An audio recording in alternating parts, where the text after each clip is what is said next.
Is that as low as you can go? Okay, thank you. Hello, is that as low as you can go?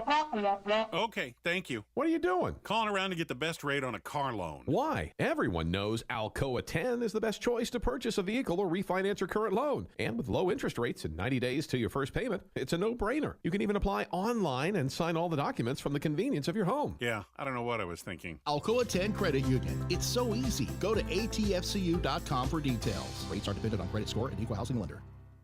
JC's Tree and Landscaping Service specializes in quality tree work done at an affordable price. Trimming and removing trees are their specialty.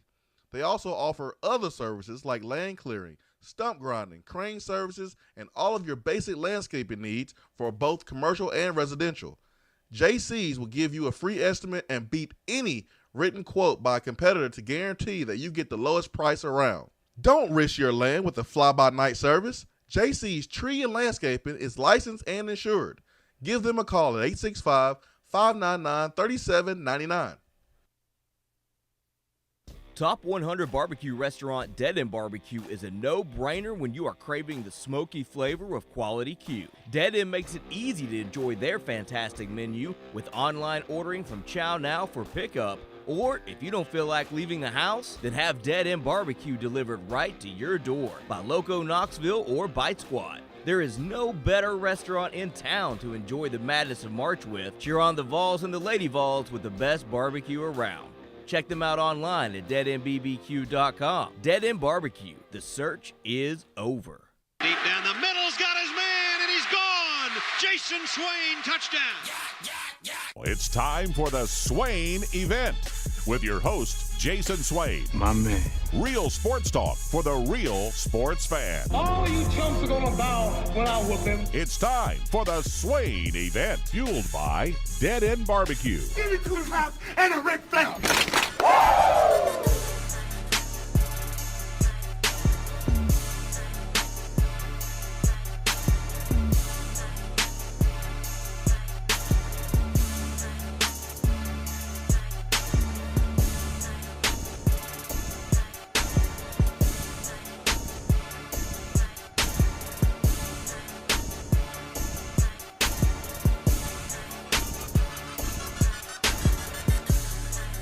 Swain Event, SwainEvent.com, fueled by Dead End Barbecue.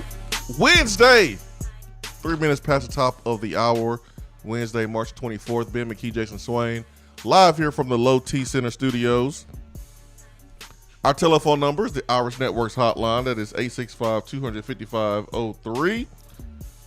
Hour one is brought to you by Hiller Plumbing, Heating, Cooling, and Electrical. And thank you for making the Swain Event part of your morning. Hope you got your coffee in hand or whatever gets you going in the morning, energy drinks, whatever. Because, man, we got a good show for you today. Ben,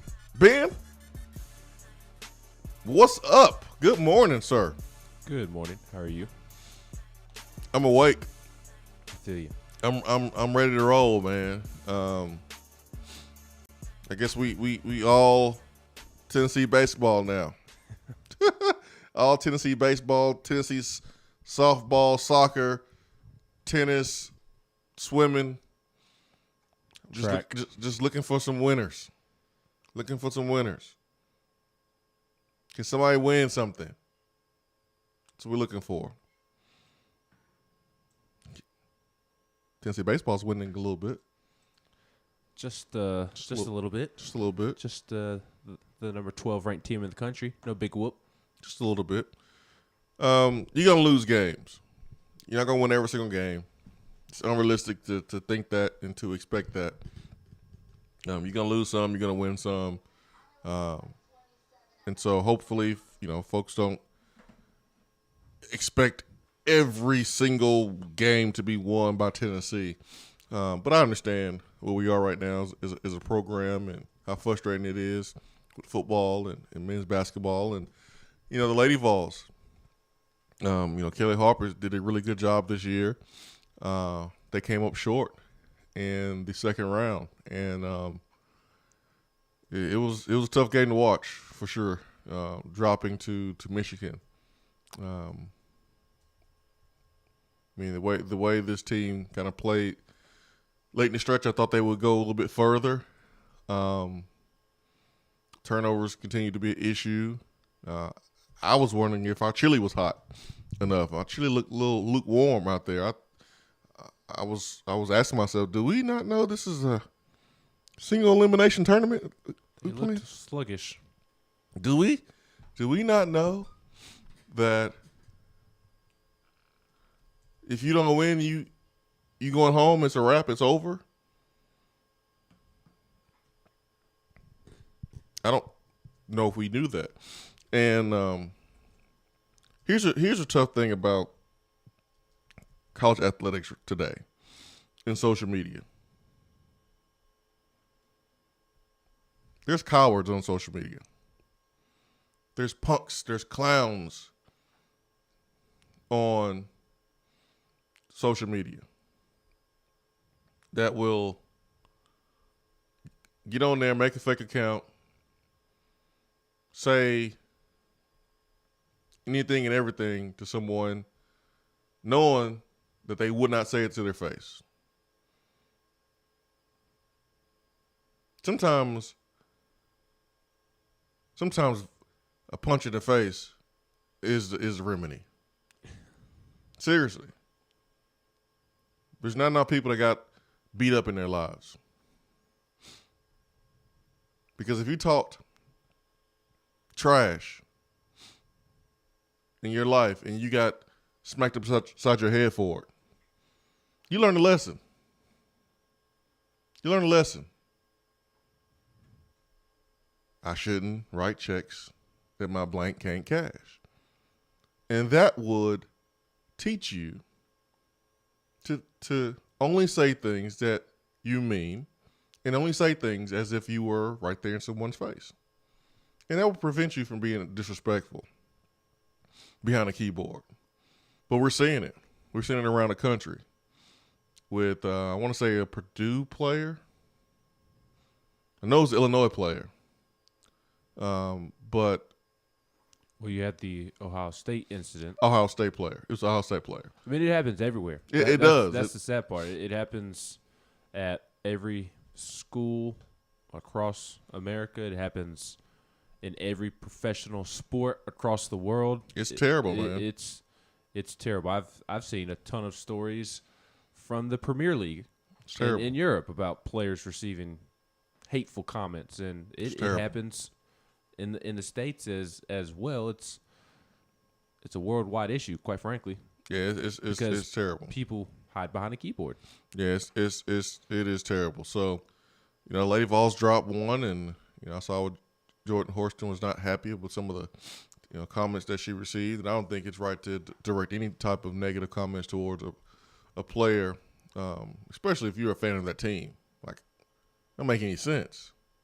Like, well, and yesterday just piled on for the Lady Vols because the Lady Vols have been getting unfortunate comments all season long because of their decision to kneel for the anthem at one point, and then there was a time in which they were not even a part of the national anthem because they went to another school and played a game, and that school did not have either team out for the anthem. They just kind of did it before both teams ran out. Lady Vols liked that idea. They went with that and stuck with that to just eliminate the hateful response to kneeling for the anthem. So the Lady Vols have been getting unfortunate comments all season long, and that was an issue that was happening in January. Maybe not, I shouldn't say issue, but a situation that was going on in December, in January, and that was 3 months ago. And I mean, I would post something about the Lady Vols on RTI or whatever, and I mean, there'd be somebody that responded, and are they standing for the anthem? Just that's where a lot of frustration with the Lady Vols derived from this season, and then they go out and they do come up short in the NCAA tournament, and that just piles on. So I imagine it's been a tough season seeing those comments, whether you agree with their motives or their actions or not. It's 17 to 21, 22-year-old young women that are seen these comments day in, day out, over and over again. That is draining. It's something that they should not have to go through, quite frankly. So I imagine for Jordan Horston, you mentioned that she had some comments where she was frustrated about the reaction from fans. I imagine she reached a boiling point because it's been something that they've been dealing with all year, despite having a good season up until yesterday. Yeah, a good way to put it right there, Ben. But they did not play well. You're playing for the historic, the iconic Lady Vol basketball program. When you don't play well, when you don't reach expectations, there's criticism. And this is where we stop and we ask ourselves, okay, we believe in equality. We've seen examples where the NCAA has come up short. We've seen examples of the WNBA fighting for, better benefits, better pay. And we do also understand that the number of viewers watching your product also determines some of that revenue as well. So we consider that. Well, I believe in equality. Race, gender, I believe in it. That is why Lady Vols deserves to get criticized just like the men's team too. Yes. because they look sleep out there. Yes, they were very sluggish. It was a terrible performance by the Lady Vols basketball team in the tournament. It was quite literally their worst performance of the season. It came at the worst time possible. Dude, I thought we were sleepy. I saw Michigan getting loose balls. I saw Michigan out-rebounding us. They outplayed us. They out-coached us. They outdid everything that we did yesterday. And, some of these players on this team has been through a lot. They've been through coaching change. They've been through a terrible culture. The culture looks like it's better. But they'll bounce back. It was tough to see them lose like that. Renata Davis has been so awesome during her career. She could have transferred, but she stayed and stuck it out. And, hats off to her. She had an unbelievable career and can't wait to see her ball out and represent Tennessee in the WNBA. Man, the Lady Vols sure made it hard for Candace Parker yesterday because she was on the TNT set. Chris Webber was on the TNT set. And Chris Webber obviously is a Michigan alum. Candace Parker, Tennessee alum. And Chris wouldn't leave it alone. Well, why don't Chris just worry about him getting along with his teammates? He was getting along with Juwan Howard. I don't know about Jimmy King and Jalen Rose. I don't know if Chris Webber and Jalen Rose have completely buried the hatchet. Yeah, Chris, why don't you worry about that? Why don't you worry about being a better broadcaster instead of picking on Candace? Hey, that is a good point. Come on, Chris. Leave Candace alone. She didn't have nothing to do with it. It was truly... Candace would be a better broadcaster than Chris Webber. She is currently a better broadcaster. Does she do a color during the games? No, but she should. Yeah, that's what I'm saying. Like, if she did it, she would be better than Chris Webber. Yes, she would. Candace does a tremendous job of breaking down games. She would be a better in-game broadcaster than color. many of the people currently doing it. Yeah, she'll be a color broadcaster, and then someone will be like, "Wait a minute! I can't say that, Swain. You're not supposed to say that." Like, wait, what? No, it's called a cut. That's the title. That's the title. Like it's the play-by-play. Then it's the color. Analyst. It doesn't matter if the person doing color, white or black. That's what it's called. Oh, okay, my bad. See what happened. Can't be calling them a colored analyst. What's wrong? Oh, it's color analyst. Color analyst. That was one of my first memories of the Swain Event. I said that one time, and somebody called in and asked me why I felt that way towards somebody. I'll never forget that. I was like, Ben, you want to tell me something you haven't told me? Ben, do we need to do a review? Do we need to do an internal review, Ben, of your behavior? What you do outside the show? What's going on, man? How you feeling? Yes, Swain. I only prefer white broadcasters. Oh, that was an unfortunate situation. Just as unfortunate as how the Lady Vols season came to an end, because it was otherwise a really good second season for Kelly Harper. She exceeded my personal expectations. I did not think that they were going to be, quite frankly, as good and as competitive as they were. And they had two bad performances all year. And it was the SEC tournament game against South Carolina and the NCAA tournament game against Michigan. What about that Georgia game during the season? They're up by a lot of points. So that was also bad. I guess, like, the one that stands out to me the most is honestly the Michigan game. Like, to me, this was the first game all season in which they lost a game that they shouldn't have when you look at the other team across the way. Like, that Georgia team was top 20, top 25, and Michigan's a very good basketball team. Yeah. But the Lady Vols are, without a doubt, better than Michigan. Although, again, Michigan is a very good team, had the Big Ten Player of the Year, and she was balling as well. But I guess my overall point is they had, like with the men's team, there were several games on the list of just disappointing performances, whether it be because they just didn't show up or because of lack of effort or things like that. You did not have that problem with the Lady Vols this season. And so they exceeded expectations in year two, my personal expectations, and they technically exceeded the expectations based off of preseason projections. Picked to finish sixth. They end up finishing third. They get the win over South Carolina. They nearly knock off Connecticut. Mm-hmm. They had a good year two under Kelly Harper. I feel like the program took a step forward this year and will only continue to get better. I think the program is headed in the right direction under Kelly Harper. Mm-hmm. We'll see how much she can win here. I don't think there's any doubt about the fact that they're going to be a good basketball team, but can they make that leap to being a great basketball team? But the unfortunate reality is that even though it was a good second year, even though they took a step forward, this season will be remembered for how it ended, because Correct. It is a tournament-based sport, just like the men's team. And how they played in that game. Yes, it was by far the worst performance at the worst time. Yeah, it's like it's one thing if Michigan is shooting from half court, there's nothing you can do about it, and you playing hard and you scrapping. But man, there wasn't a lot of scrap. There wasn't a lot of scrap. It wasn't a lot of resistance.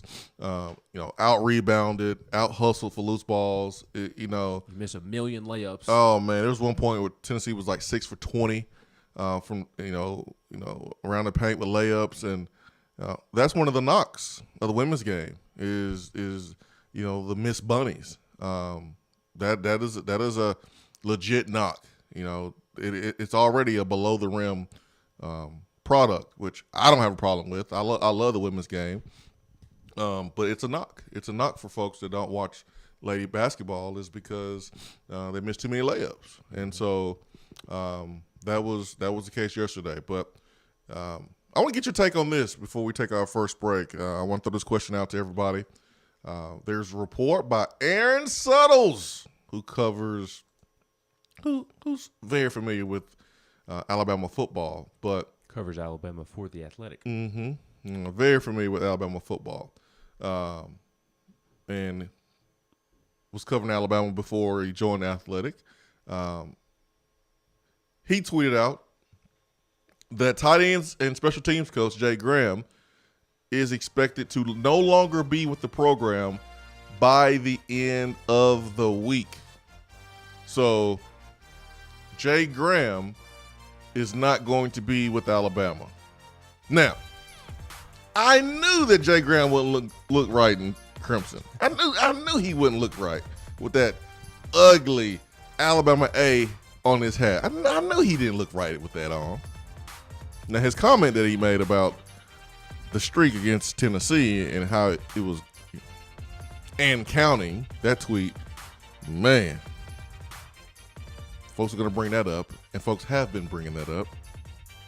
But very, very weird that Jay Graham is not going to be with Alabama's program this season.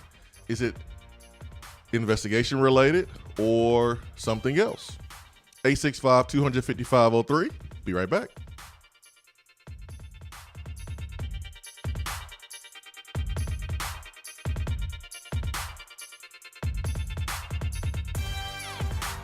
You want to get in on the conversation? Call the Iris Networks hotline at 865-200-5503. Grow your business with Iris Networks high-speed fiber internet. IrisNetworksUSA.com.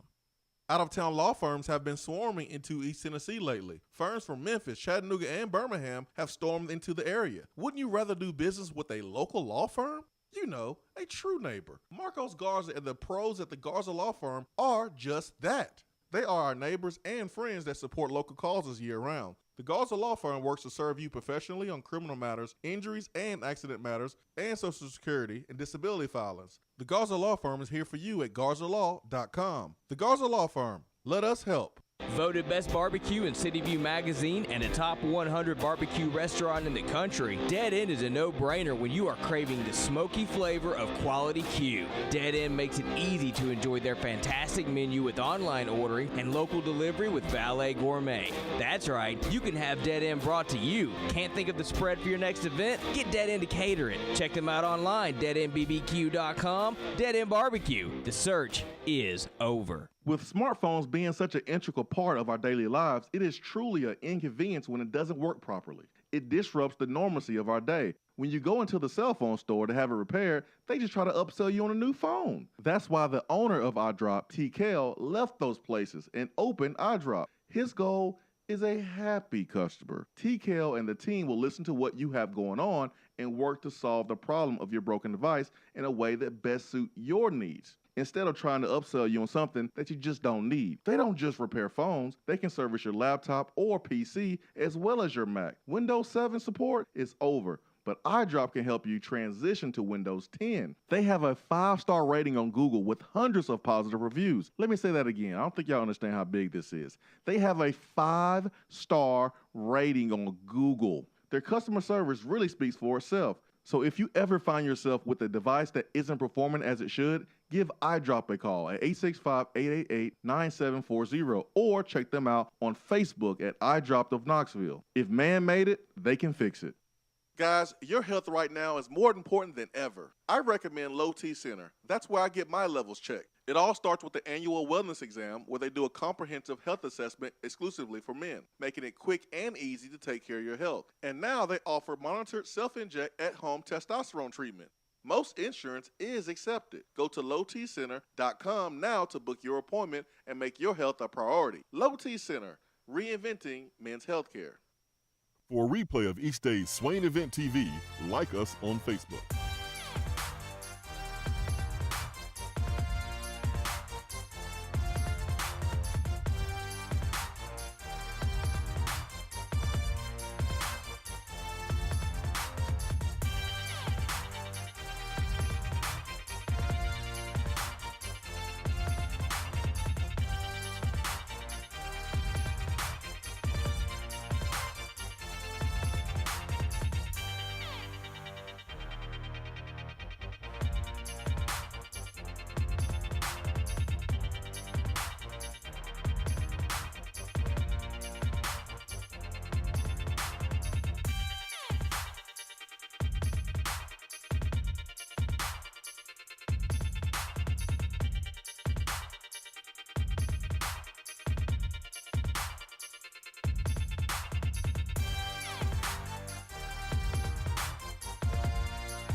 Tennessee's coaching staff in 2020. Head coach Jeremy Pruitt, running backs coach Jay Graham, offensive coordinator Jim Chaney, wide receiver coach T. Martin, offensive line coach, did I say Will Friend already? Will Friend. Tight ends coach Joe Olsavet. On the defense side of the football, defensive line coach Jeremy Pruitt, after firing Jimmy Brumbaugh. Linebackers coach Brian Niedermeyer. Secondaries coach, Derek Ansley and Jeremy Pruitt. There's one guy that's going to be coaching in college this year. That's Will Friend. One guy. When Jay Graham, as reported by Aaron Suttles of The Athletic, when he steps down by the end of the week, it's going to leave just Will Friend. Will Friend left to go to South Carolina and then left to go to Auburn, and that's where he is right now. But T. Martin went to the NFL. Derek Ansley went to the NFL. Jeremy Pruitt went to the NFL. Niedermeyer, I don't know where he is. Jim Chaney went to the NFL.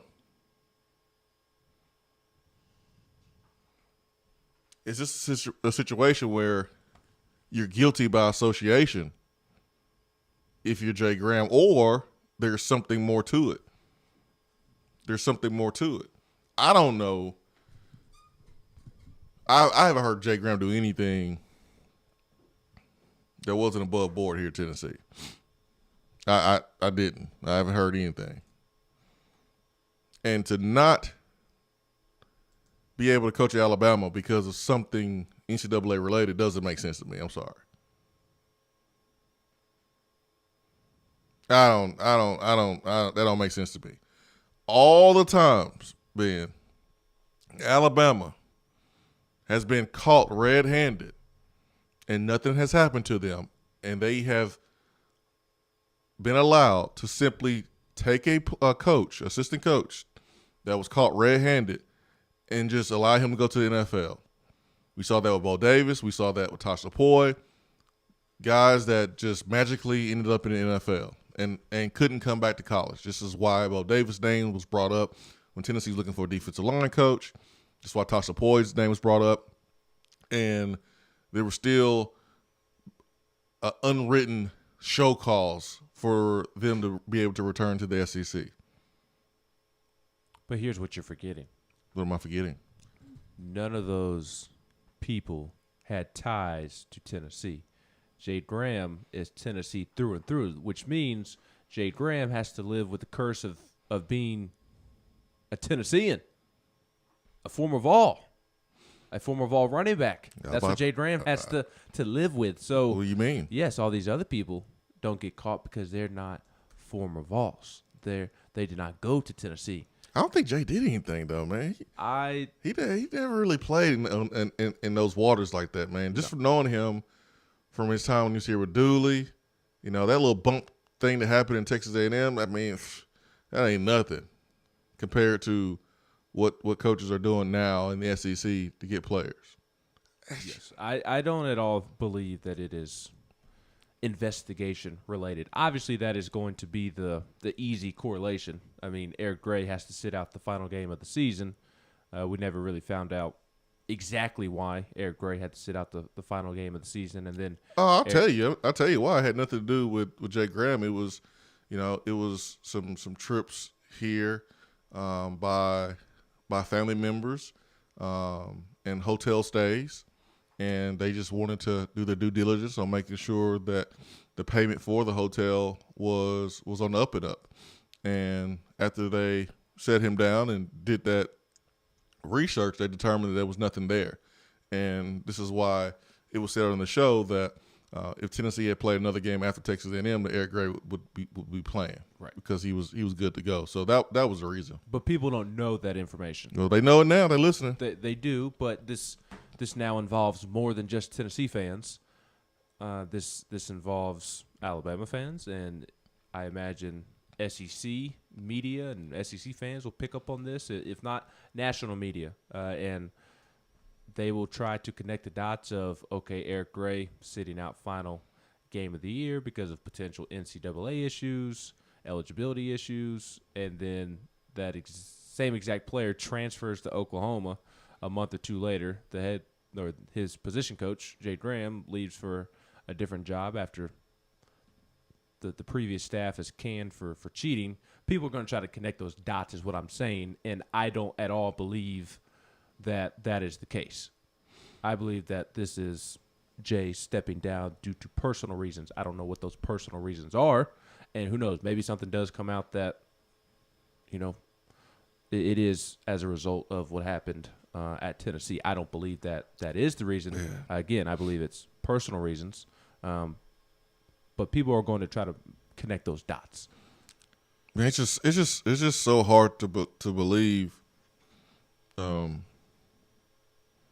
that is something investigation related, because we know the coaches that was a little messy, and obviously they got fired and for cause. But that's just weird, man. I just could not imagine Jay Graham rocking Alabama gear. I just could never imagine it. And hey, he's not going to be doing it, according to Aaron Suttles, that he's going to be stepping down. So I'm glad we won't have to see him rock the crimson, but I don't think that is the reason he is stepping down, because he just simply doesn't want to rock Alabama gear. I'm telling myself he saw the light. Well, I mean, I'm cool with that too. I hope that is the reason. Sometimes it's more than just about winning and winning championships. He had time to reflect on his comment that he made on Twitter. He said, "You know what? I'm a damn Vol. I can't be saying stuff like that. I know I'm a coach. I'm supposed to put my allegiance to my school down. And I tried to in that tweet, but I just can't do it. I'm a Vol. I can't do it. I can't coach for Alabama. Can't do it. Even though it can help me be a head coach. Even though I can make truckloads of money.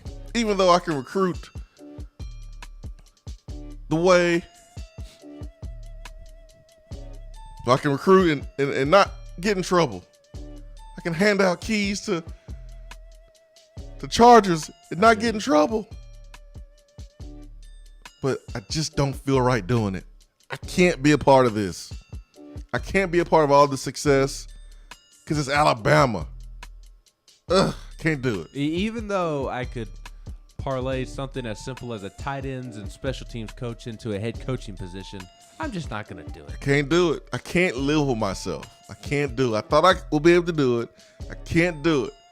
I want to do it the hard way. I'm a VFL. I want to get it out the mud. I don't want it easy. I want to get it out the mud. If I see one more of those ridiculous stimulus tweets, I don't want my $1,400. I want to get it out of the mud. I want to do it the hard way. You don't want free money? Okay. Give me your free money. I will happily take it. Send it out. Send it this way. We'll let you get it out the mud. Continue to get it out the mud. So when you see $1 on the ground, you leave the grocery store, just step over it. Step over it. Don't pick it up so you can keep getting it out of the mud. Man, folks say anything for clout on Twitter, man. Folks will do is say anything for Twitter likes and retweets, man. Golly. 865-255-03. Swain Event, fueled by Dead End Barbecue.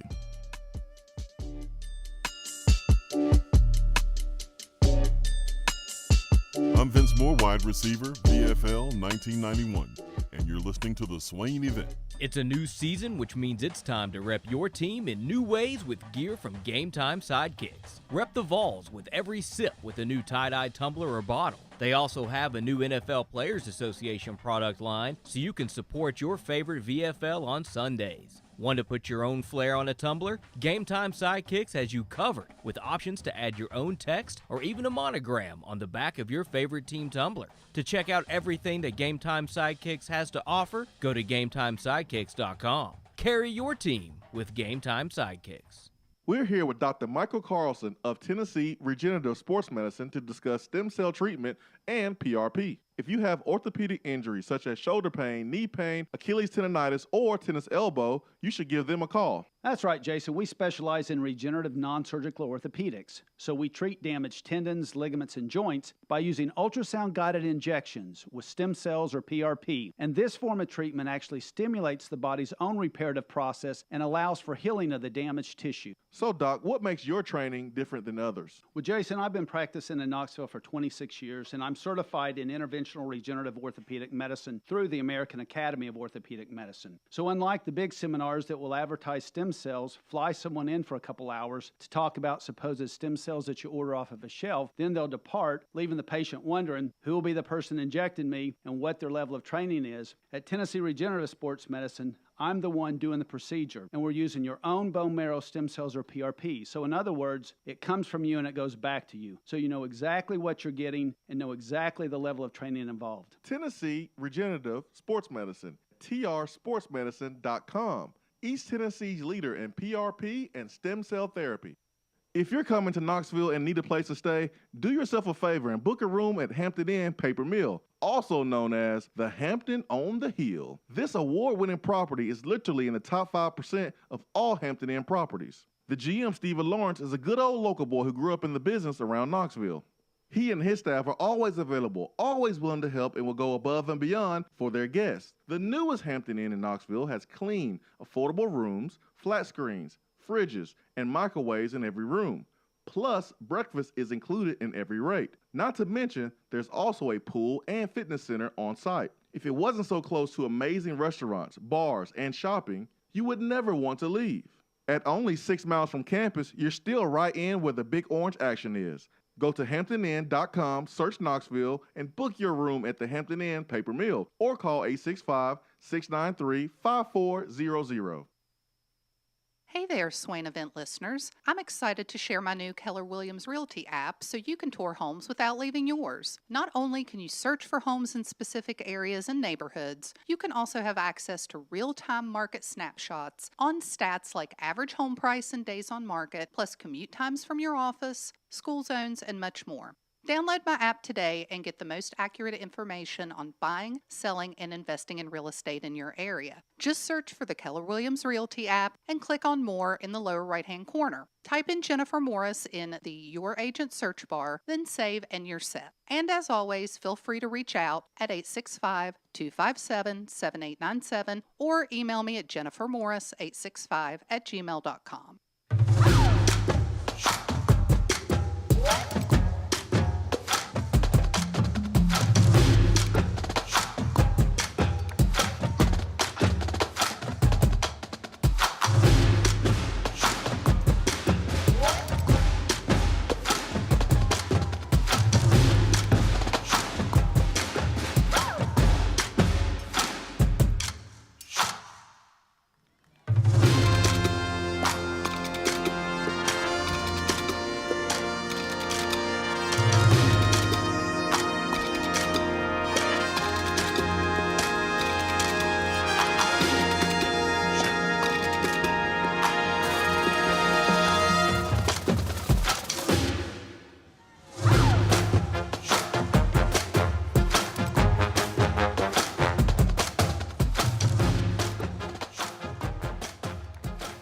Swain Event, fueled by Dead End Barbecue around the SEC this morning. It's cool to see Greg Sankey and Don D. Plowman and Danny White getting a selfie together in San Antonio. Now, we got to get Greg Sankey on our side. Start sucking up to him. Sweet talk him. Sweet talk him, Don D. Sweet talk him. Get some of those Bama perks. Yes. Come on, Danny. Come on. We want some of those Alabama perks that Greg Sankey be giving down the guys in Tuscaloosa. We want to hit people late during the football game. Do you think we want our holding calls to be looked over? Do you think Bama started giving out the Hellcat challengers? Do you know what I'm talking about? By the look on your face, it does not look like you know what I'm talking about. It's like the new Charger, the newest version of the Charger. Super nice. Costs a lot of money. Yeah, those cost too much. 2021 Dodge Charger SRT Hellcat wide body. That's too much. What's that, 70? That's too much. They're a lot smarter than that, man. They keep it in the 30 range, 20s range. Use, yeah. Too much for a guy like Joe Burrow? No, ain't too much for a guy like Joe Burrow now. Ain't too much for Or him. what about a Ty Simpson? No, ain't too much. You know, we wanted D.R. Vol and Nelson and Jackson to go up and camp the parking lot of Ty Simpson's high school in Martin, Tennessee, to see if Austin Price was going to show up for his commitment. Can we get Nelson and D.R. Vol, somebody from West Tennessee that listens to the show, a Tennessee fan from West Tennessee, to head on over to Ty Simpson's high school and see what car he's driving now? No, they're gonna move the family to Tuscaloosa. That's gonna coach UT Martin from Thompson. You mean he's gonna coach Alabama from Tuscaloosa? Yeah, he's gonna coach UT Martin from Thompson. He's gonna move into the Tua's old house. Over under, we'll say June 1st. Ty Simpson's daddy, Jason Simpson, starts working at Alabama. June 1st, before or after? I don't think that's gonna happen. Swain, you know it's gonna happen. Alabama doesn't have to offer that. They don't have to, but they can. Yeah, but I don't think that's gonna happen. I guarantee you, he's an analyst by June 1st. Yeah, I don't know. Within 2 weeks of the spring football season for FCS schools concluding, Jason Simpson will be an analyst for Alabama. Yeah, I'm not buying that. I'm not. He's no Tua. He's no Tua coming in. Well, even if Ty Simpson was rocking a new vehicle after committing to Alabama, Alabama could play it off as if they could use the same thing that Georgia said about Nolan Smith. Oh, Nolan's parents are very wealthy. Just like they could say, oh, Ty's daddy makes good money being the head football coach at Tennessee Martin. Oh, you better believe that. They get a new vehicle, which I ain't mad at. Do your thing. I wish I got me a new vehicle for signing to Tennessee. I wish they gave me some money. I didn't get anything. I didn't ask. That's what I should have done. I should have been asking. I should have my hand out. Pay me. But I'm kind of glad I didn't. So, speaking of new jobs, Kim English is officially the head coach at George Mason. George Mason announced the hiring of Kim English yesterday morning just before lunch. He is the 11th head coach in George Mason's history. So congratulations to Kim English. I hope he does very well. He's a bright, up-and-coming coach, both from an X's standpoint. Also, his ability to recruit will serve him well. We saw the reaction from Kennedy Chandler last night as Kim English departed. I thought that was cool on Kennedy's part to say what he said and do what he did. So I wish Kim English nothing but the best. And honestly, I think it's funny that there are two fan bases in the SEC that think that this George Mason job for Kim English is a stepping stone job to be the next head coach at their respective university. Because the way Tennessee fans talk about Kim English coming back to Knoxville once Rick Barnes retires is the same way Missouri fans talk about Kim English being Missouri's next head basketball coach. Missouri fans think, if not more, the same exact way that Tennessee fans are with this Kim English situation, as they should, considering he is a former Missouri Tiger. So I think that's funny. There's two fan bases that think that Kim English, his next head coaching job, if he's successful at George Mason, will be their school, and that's Tennessee and Missouri. I mean, I can see it. I can see it. I like me some Steve Fords, but I can see it. I can as well. Another head coaching nugget, not necessarily a head coach taking another job, but Coach O was meeting with the media yesterday, and he had a Coach Orgeron comment. Yes, Coach O, Coach Orgeron, Coach Ed Orgeron, LSU's head football coach. He was asked about Durante Jones, his new defensive coordinator, and Ed Orgeron. You don't heard that name before. What's a new one? Said, quote, I was thinking the same thing. Durante? Durante was like the fourth or fifth choice, but who cares? So was I. Truth. I like that. I do too. That wasn't the only quote that sent social media into a buzz. He admitted, quote, "I hired some coaches I didn't even interview from the last staff, and I'm never doing that again. I interviewed everybody this time." Probably a smart thing to do, Coach O, is to interview your potential coaches. Yeah, that's Pruitt. Yeah. Ask him how that went. Yeah, that's Pruitt. We did have some attrition within SEC basketball on Tuesday. Texas A&M had a starter enter the transfer portal, and that was Savion Flagg, a guard. He started 29 of 30 games for A&M 2 seasons ago, averaging 10.4 points, 5.4 rebounds, and 2.5 assists. And then this past season, he only started 8 of 17 games, averaging 8 points and 4 rebounds and 2 assists. So Savion Flagg is transferring from Texas A&M. He had a good game against us. Yes, as most people tend to do. And then Missouri guard Xavier Pinson has entered the transfer portal. He started all 26 games for Why Missouri he leaving this past for, season. man? He averaged 13.6 points, 2.9 assists, 2.7 rebounds, and 1.1 steals. Apparently, he did not play much down the stretch against Oklahoma in a tight game, as Konzo Martin opted to give backup Drew Buggs big minutes. And then the last piece that I've got for you is JT Thor, the big man at Auburn. He declared for the NBA draft on Tuesday, or more so, he is testing the NBA draft waters. He'll Good be for a him. sophomore this next season. Started all 27 games this past season at Auburn. So that time of year where people are declaring for the NBA draft, and you'll have plenty of players transferring, just like we had with football after the season ended. Basketball is going through it right now. That's why when you have a coach like Rick Barnes, like Tennessee's football program is going to be hurt most by the transfer portal more than any other team in college football.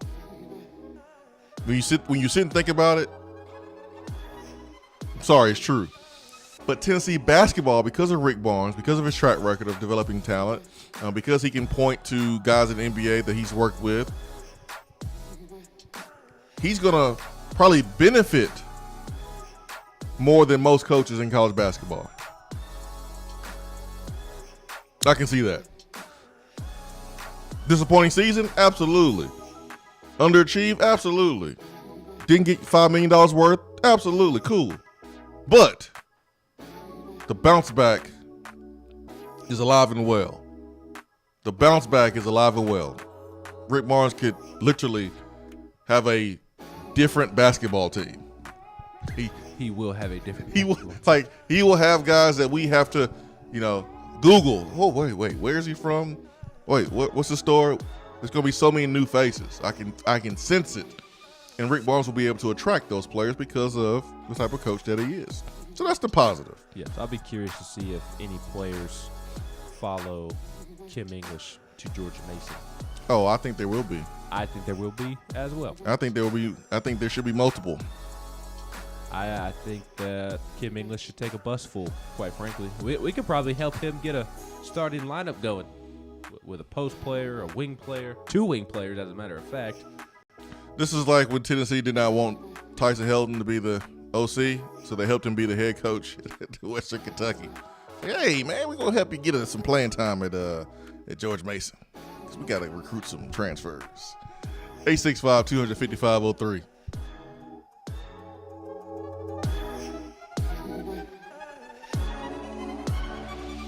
At work, can't call in? Don't feel bad. You can talk to the guys in the text box. It's part of the free Swain Event app. When I made the move to my own studio, I was worried about this. I was worried about that. I was worried about, hey, did I get this piece of equipment? Did I get that piece of equipment? Does that sound good? Does that not sound good? One thing I didn't have to worry about, that was office furniture, because Office Furniture Outfitters met my furniture needs. With a 50,000 square foot facility, they have East Tennessee's largest selection and are the best value for new and used office furniture. Located in Knoxville, it's easy to find everything you need for your new space, including desks, file cabinets, chairs, conference tables, and more. Office Furniture Outfitters is turnkey. They came to my place, we mapped everything out that was needed, they delivered, and get this, set everything up. To learn more about what Office Furniture Outfitters can do for you, log on to ofonox.com. That's ofonox.com. Top 100 Barbecue restaurant Dead End Barbecue is a no-brainer when you are craving the smoky flavor of quality Q. Dead End makes it easy to enjoy their fantastic menu with online ordering from Chow Now for pickup. Or, if you don't feel like leaving the house, then have Dead End Barbecue delivered right to your door by Loco Knoxville or Bite Squad. There is no better restaurant in town to enjoy the madness of March with. Cheer on the Vols and the Lady Vols with the best barbecue around. Check them out online at deadendbbq.com. Dead End Barbecue, the search is over. More and more Tennessee businesses are switching to Iris Networks for reliable, local, high-quality, high-speed business fiber internet. Iris provides direct internet access from 10 megs to 10 gigs with no payments for 90 days. Iris also offers next-generation business phones with work-from-anywhere capability from the mobile or laptop app. With local sales, support, and service, Iris is a partner in the community. Learn more at irisnetworkusa.com or call 865-448-IRIS. Iris Networks, a Tennessee business connecting Tennessee businesses. I just wanted to come by and congratulate you on the great work you've been doing.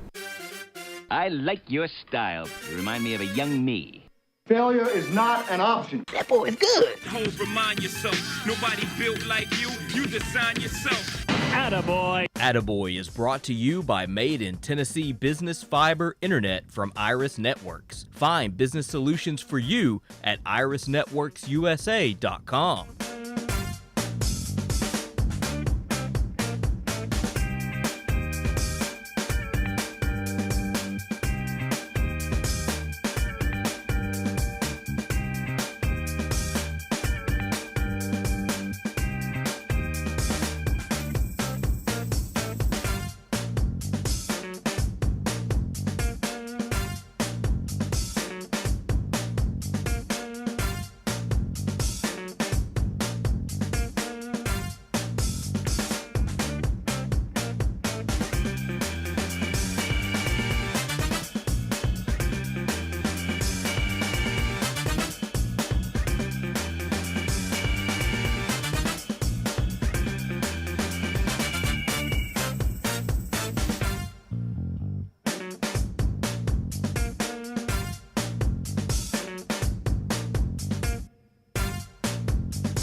Got the Attaboy remix today.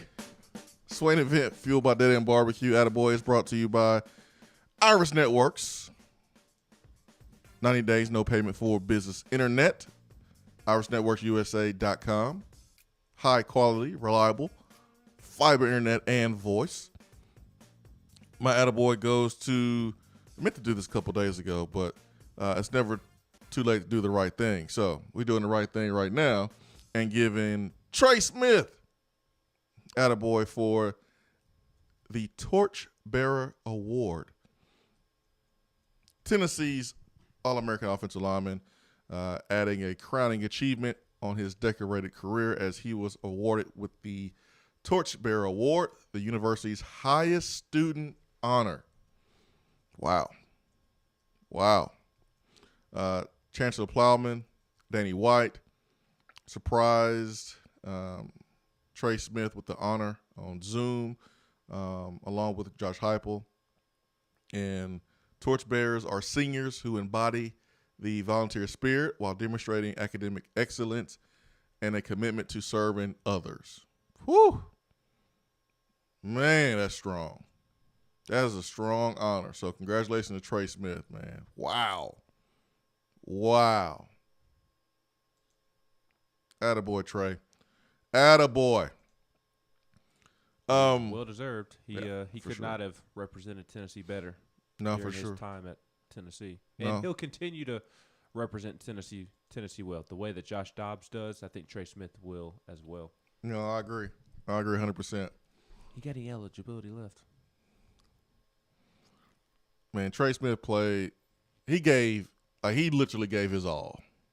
Technically, he does have eligibility left. He does, because he has that free year of eligibility.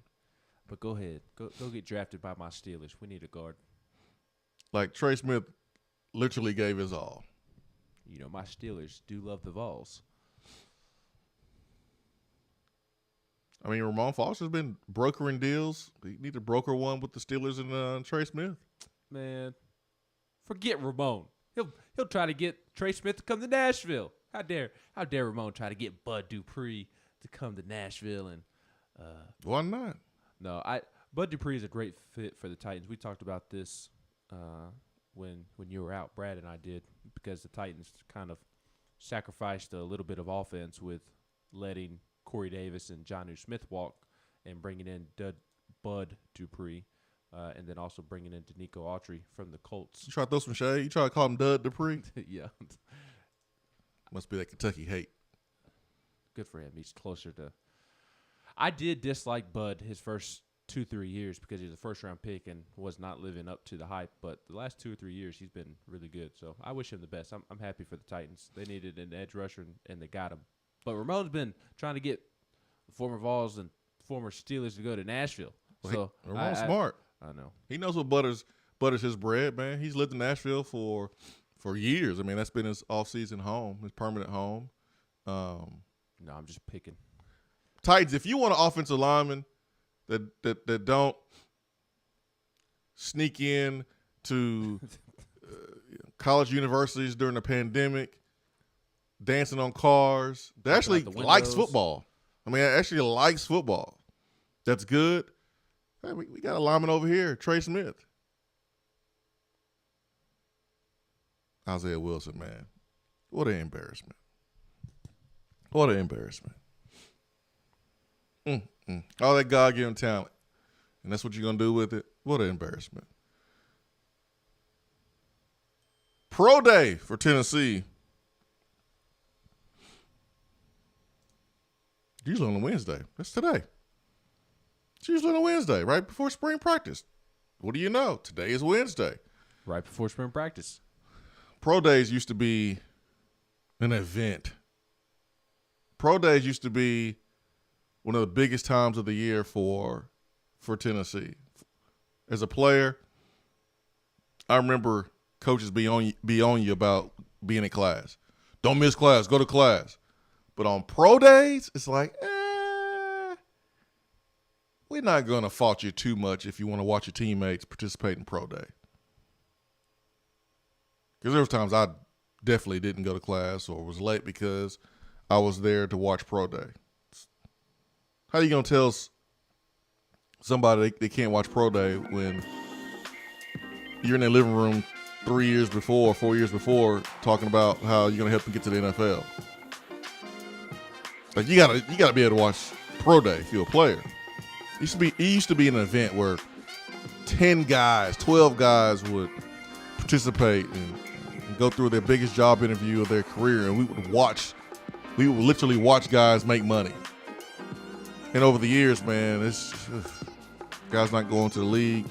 And this year we just got really 3 main guys that will have a chance to get drafted at pro day.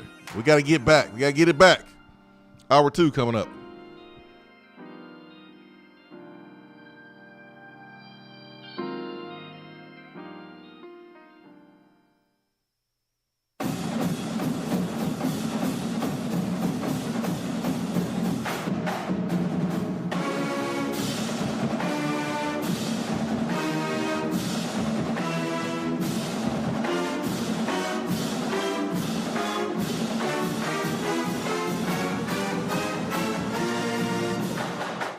While the players are gearing up for the gridiron, it's time for you to get geared up at Alumni Hall. Find the best selection of Nike, Nike Golf, Peter Millar, and all of those retro logos you love. And the 2 for $28 t-shirt deal? Game changer. And don't forget about the rest of your game day crew. There are plenty of options for the entire family and to upgrade that tailgate. Shop now at one of their 6 convenient locations in Tennessee or 24/7 at alumnihall.com. It's football time in Tennessee. Out-of-town law firms have been swarming into East Tennessee lately. Firms from Memphis, Chattanooga, and Birmingham have stormed into the area. Wouldn't you rather do business with a local law firm? You know, a true neighbor. Marcos Garza and the pros at the Garza Law Firm are just that. They are our neighbors and friends that support local causes year-round. The Garza Law Firm works to serve you professionally on criminal matters, injuries and accident matters, and Social Security and disability filings. The Garza Law Firm is here for you at garzalaw.com. The Garza Law Firm. Let us help. Is that as low as you can go? Okay, thank you. Hello, is that as low as you can go? Okay, thank you. What are you doing? Calling around to get the best rate on a car loan. Why? Everyone knows Alcoa 10 is the best choice to purchase a vehicle or refinance your current loan. And with low interest rates and 90 days to your first payment, it's a no-brainer. You can even apply online and sign all the documents from the convenience of your home. Yeah, I don't know what I was thinking. Alcoa 10 Credit Union. It's so easy. Go to atfcu.com for details. Rates are dependent on credit score and equal housing lender. Touchdown or Turnover is backed by Alcoa 10 Federal Credit Union, a place where you belong.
Touchdown or turnover, backed by Alcoa 10 Federal Credit Union, a place where you belong, better rates and better service. It is Pro Day, the biggest job interview of a student athlete's life, or a football player's life, college football player's life. There we go. As that player is trying to make it into the NFL. This is where scouts and coaches come and watch you perform in your environment. In your environment. Get an up close and personal look. I've watched Nick Saban work out Jason Allen personally. I've seen Mike Tomlin in attendance. They get a closer look of a player they potentially may draft. Quentin Dormady, former Tennessee quarterback, will throw to wide receiver Josh Palmer. Former Tennessee wide receiver Josh Palmer. Touchdown turnover. You were surprised when you heard that. Surprised. Touchdown just because I had forgotten about Quentin Dormady. I do think it is the best decision for Josh Palmer. I don't think there's any doubt about that. Josh Palmer has a rapport with Quentin Dormady. You mentioned to me during the break, and I agree with you, that Quentin Dormady throws a pretty football in shorts in this type of situation. So why not? And who else are you going to get to throw to you? You going to trust Brian Maurer in the biggest interview of your life? No. Hendon Hooker, you have not thrown with. Harrison Bailey, I guess, would be the other option. And I don't think that would have been a bad decision, but Quentin Dormady is probably a better option. And no matter how we feel about Quentin, it's a good opportunity for Quentin as well. I don't know that he had the same opportunity last year, because this time last year we were starting to understand this virus and starting to figure out how life was going to be for a good bit. So I don't know that Quentin had this opportunity last year. So it's good for him to have it this year, quite frankly. Who else are you going to bring back other than Quentin? JT's at Colorado. JG is at Washington State. I mean, I was surprised just because I had deleted Quentin Dormady from my mind. I was not thinking of him, so I was surprised in that sense. But I do think it's a good decision by Josh Palmer. No, very surprised. I say touchdown. I remember when Tony Brown was going through his pro day, and the 2005 spring, and T. Martin came back to throw to Tony Brown, and T. Martin was. It wasn't like T. Martin was in the prime of his career at that moment, but that was pretty cool to see that. I mean, someone that I had kind of grew up, after that '98 season. I mean, it wasn't like I followed Tennessee, was a big Tennessee fan my whole entire life, but that '98 season, knowing that T. Martin was a quarterback at Tennessee, and Tennessee had a black quarterback, and he was from Alabama, I was like, oh, that's pretty damn cool. So I started to pay close attention to T. Martin and to hear the stories, and the legend come back to throw with Tony Brown. I thought was really cool. Rick Clausen threw to us. Yeah, Rick Clausen threw to us. Did you make that decision as a group, or how did that work? Yeah, it was me, Meacham, and Brett Smith, and I don't really remember, but Rick just threw a easy catchable ball. So Rick threw it to us. A couple of years ago, Josh Dobbs threw to the crew. I don't think it's a good idea to have current quarterbacks throw to receivers exiting college, going to the NFL, unless the quarterback and receiver has this great connection, and they've been so successful during their time. Let's say that you have a freshman quarterback come in, and Josh Palmer's a sophomore, and those guys had like 2 years together where they were just on point, timing was great, but the quarterback stays for another year and Palmer goes on. I would understand that, but for these quarterbacks, they are focused on the spring. They focus on spring. They're focused on the quarterback battle. They have class. If I'm a receiver entering the NFL, I'm participating in pro day, I want someone that's throwing to me that is just as important to them as it is for me. And we got to practice. Like, we have to go through the route tree. We have to be on the same page, because every time the ball hits the ground, it's a bad look. Whether it's the quarterback's fault or the receiver's fault, you don't want the ball hit the ground one time. And it shouldn't hit the ground one time during pro day. You throw it against there. No It defenders. shouldn't. It shouldn't. But you don't want the ball hit the ground one time if you're Josh Palmer. I don't care if it's the quarterback's fault or not. So you want to go through the route tree. You want to kind of have a practice round, dress rehearsal, whatever you want to call it, walk through, and go through especially the curl routes. Because are you throwing it on my inside shoulder? Are you throwing it on my outside shoulder? Quentin Dormady has been through some different offensive coordinators. He's probably used to throwing it on the outside shoulder away from the defense. Josh Palmer has had different teachings, different quarterbacks, and so it's very important those guys be on the same page, because, again, you don't want the ball hitting the ground. So I was surprised for sure, but, Quentin Dormady, dude, he throws a damn good ball. very catchable ball. I wonder how that's going to be for him coming back and being back in Tennessee, what type of emotions that's going to stir up. I would tweet him, but I'm blocked. So You can still tweet him. You just won't see it. All right, can you tweet at somebody if you're blocked by them? I don't know that. I don't know. I haven't tried. I'm sure you could tweet at his mom or dad on Twitter. No, I think Dad still either. I don't think Dad blocked me. I mean, I didn't say anything that was unfair. But you know how it is, man. Folks don't want to hear anything critical, anything. So I guess blocking me make Quentin feel better. It's all good. I've been blocked by Dobbs and unblocked because I didn't do anything. I ain't do anything worthy enough of being blocked. But I hope that time heals, and he at some point can feel better about his time at Tennessee. I've said this on the show before that it's important to me that players that play at Tennessee have a good experience. I don't want any players that played here to have a bitter taste in their mouth. I don't.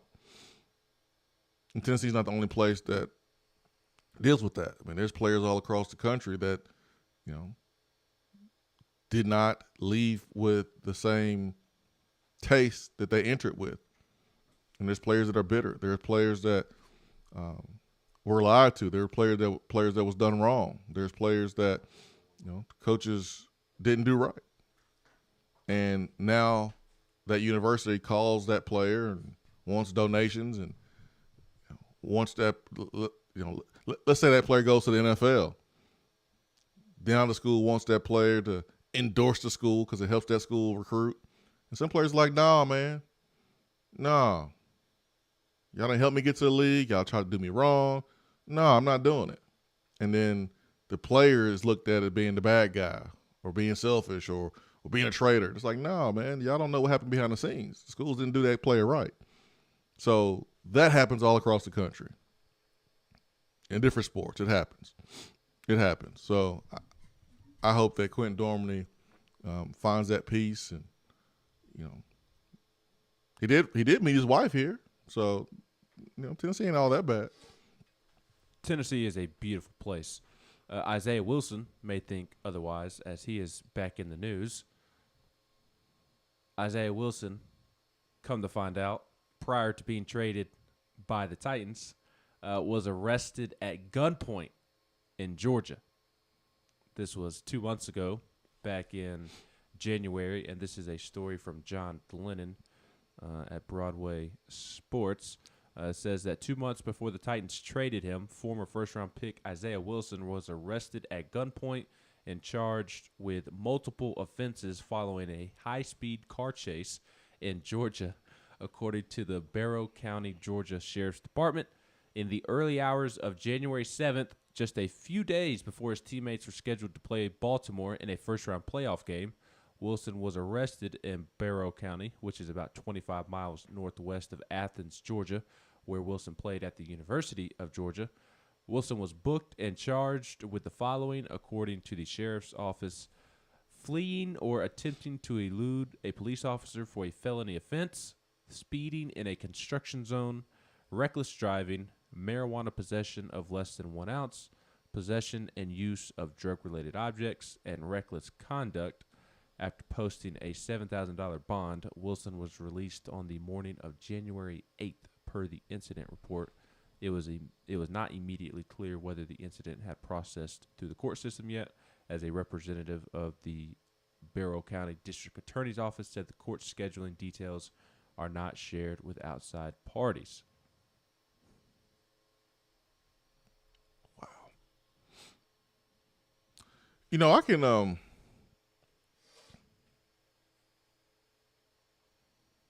we've seen our fair share of guys that just can't get right. He was clocked going 123 miles per hour. Yeah, we've seen our fair share of guys that just can't get right. Matter of fact, we have a Swain Event Can't Get Right team. The movie, Eddie Murphy, Martin Lawrence, called Life. One of the best movies ever. It's one of my favorite movies ever.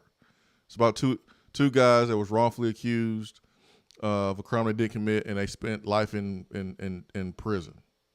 And it is funny.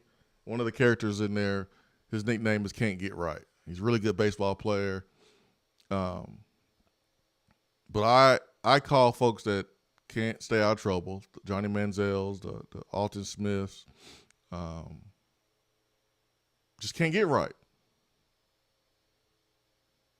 I look at Josh Gordon, and Josh Gordon has, he has a substance abuse problem. He's like, that's an addiction problem. Okay. I look at, he can't stop smoking weed. I look at that differently than Isaiah Wilson. Isaiah Wilson, this dude thinks he's above the law. He thinks he lives by different rules just because he plays football. And he's doing it at the worst possible time. The worst possible time. All that hard work you put into getting there, you get there, and this is how you acting?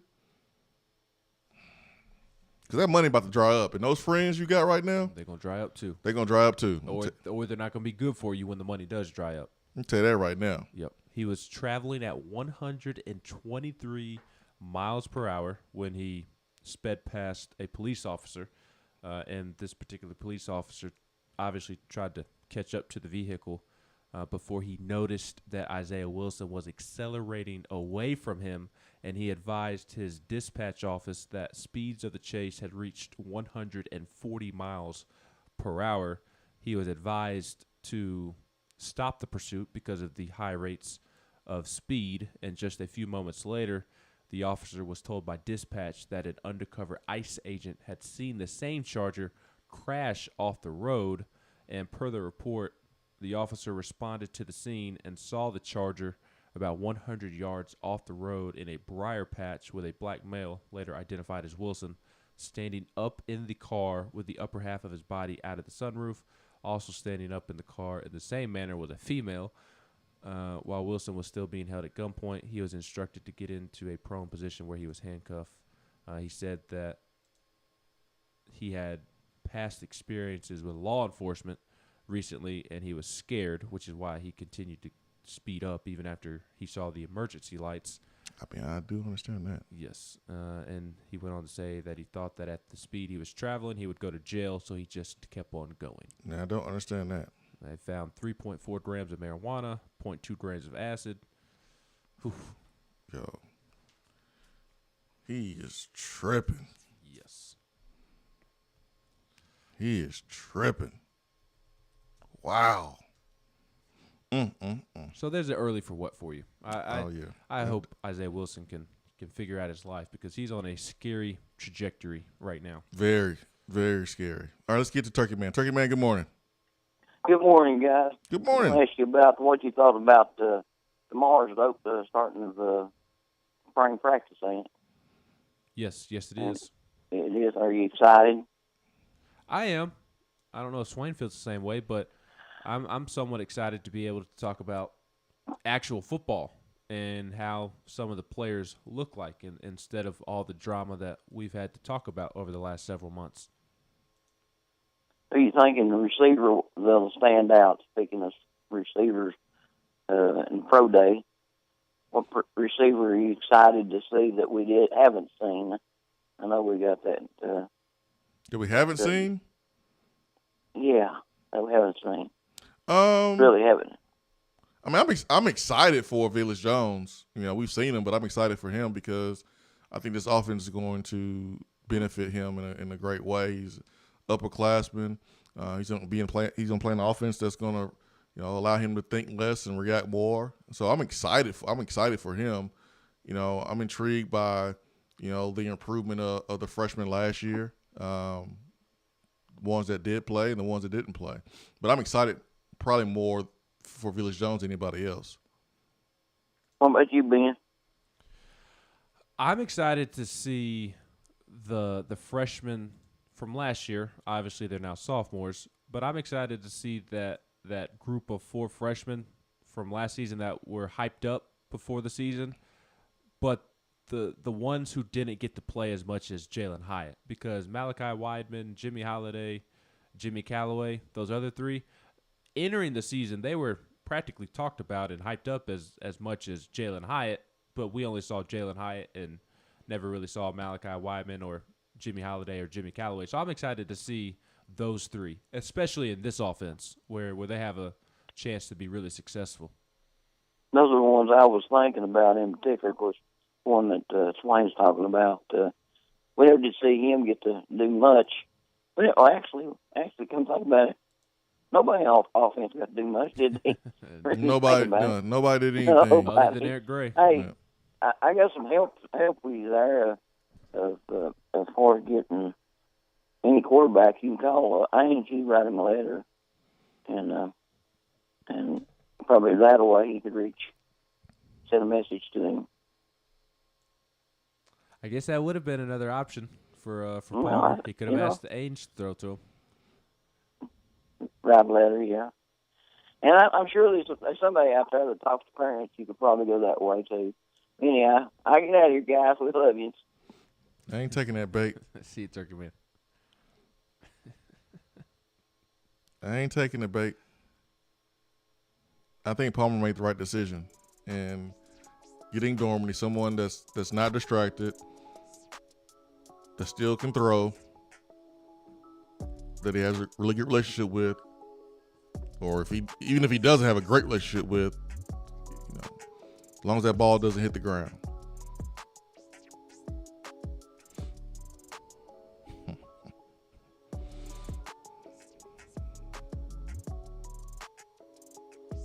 I wonder if Turkey Man trolls his congregation like he trolls this show.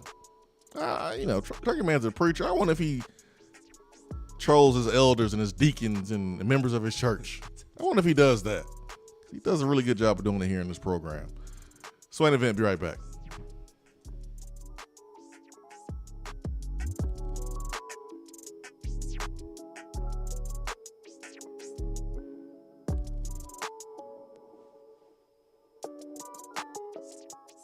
While the other guys are taking guesses, the Swain Event is taking you behind the scenes and in the huddle every morning from 7 till 10 right here. If you're coming to Knoxville and need a place to stay, do yourself a favor and book a room at Hampton Inn Paper Mill, also known as the Hampton on the Hill. This award-winning property is literally in the top 5% of all Hampton Inn properties. The GM, Stephen Lawrence, is a good old local boy who grew up in the business around Knoxville.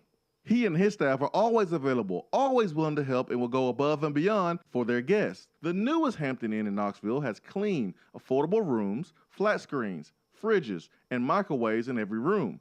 Plus, breakfast is included in every rate. Not to mention, there's also a pool and fitness center on site. If it wasn't so close to amazing restaurants, bars, and shopping, you would never want to leave. At only 6 miles from campus, you're still right in where the big orange action is. Go to HamptonInn.com, search Knoxville, and book your room at the Hampton Inn Paper Mill or call 865-693-5400. It's a new season, which means it's time to rep your team in new ways with gear from Game Time Sidekicks. Rep the Vols with every sip with a new tie-dye tumbler or bottle. They also have a new NFL Players Association product line, so you can support your favorite VFL on Sundays. Want to put your own flair on a tumbler? Game Time Sidekicks has you covered with options to add your own text or even a monogram on the back of your favorite team tumbler. To check out everything that Game Time Sidekicks has to offer, go to GameTimeSidekicks.com. Carry your team with Game Time Sidekicks. Home service problems occur, even at the most inconvenient times, like during a health crisis. And Hiller is always here to help you 24/7. As people are social distancing and staying at home on workdays, it's an easier time to take care of home maintenance items that you feel are necessary. And we've put new safety precautions in place, like wearing gloves, avoiding physical contact, new sanitation protocols, and limiting time in your home. We're here for you. Call the Happy Face Truck today. While the players are gearing up for the gridiron, it's time for you to get geared up at Alumni Hall. Find the best selection of Nike, Nike Golf, Peter Millar, and all of those retro logos you love. And the 2 for $28 t-shirt deal? Game changer. And don't forget about the rest of your game day crew. There are plenty of options for the entire family and to upgrade their tailgate. Shop now at one of their 6 convenient locations in Tennessee or 24/7 at alumnihall.com. It's football time in Tennessee. Out-of-town law firms have been swarming into East Tennessee lately. Firms from Memphis, Chattanooga, and Birmingham have stormed into the area. Wouldn't you rather do business with a local law firm? You know, a true neighbor. Marcos Garza and the pros at the Garza Law Firm are just that. They are our neighbors and friends that support local causes year-round. The Garza Law Firm works to serve you professionally on criminal matters, injuries and accident matters, and Social Security and disability filings. The Garza Law Firm is here for you at garzalaw.com. The Garza Law Firm. Let us help. Is that as low as you can go? Okay, thank you. Hello, is that as low as you can go? Okay, thank you. What are you doing? Calling around to get the best rate on a car loan. Why? Everyone knows Alcoa 10 is the best choice to purchase a vehicle or refinance your current loan. And with low interest rates and 90 days to your first payment, it's a no-brainer. You can even apply online and sign all the documents from the convenience of your home. Yeah, I don't know what I was thinking. Alcoa 10 Credit Union. It's so easy. Go to atfcu.com for details. Rates are dependent on credit score and equal housing lender. You don't have to take an L just because you can't listen to the Swain Event live. You can catch up on the podcast posted daily on the app, online, and on iTunes.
Take a look at the Swain Event text box. Swain Event is fueled by Dead End Barbecue, top 100 barbecue restaurant in America, 865-255-03. And during this month, Hiller is offering a wonderful, wonderful promotion. Right now, free vacation for you and your family this month with every purchase of a new whole home generator or select new HVAC systems. Hiller is giving you a free week-long vacation with every purchase of a new tankless water heater. Hiller is going to give you a weekend-long vacation. They'll even give you a $100 gas card, over 400 Marriott, Wyndham, Hilton, and Hyatt hotel properties to choose from. Take advantage of this unbelievable offer while you can. These deals are only available for a limited time, so make sure you schedule today. Visit happyhiller.com for more details. ATL VFL says, did you guys already talk about Jay Graham? Yes. Is that true? Yes. Jay Graham woke up one day and go, man, what am I doing? What am I doing? What do I have on? I can't be a Bammer. No, this ain't right. I'm a Vol. I'm a VFL. This don't feel right. Can't do it.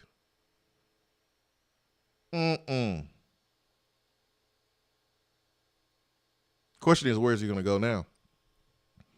Tennessee has a running back coach.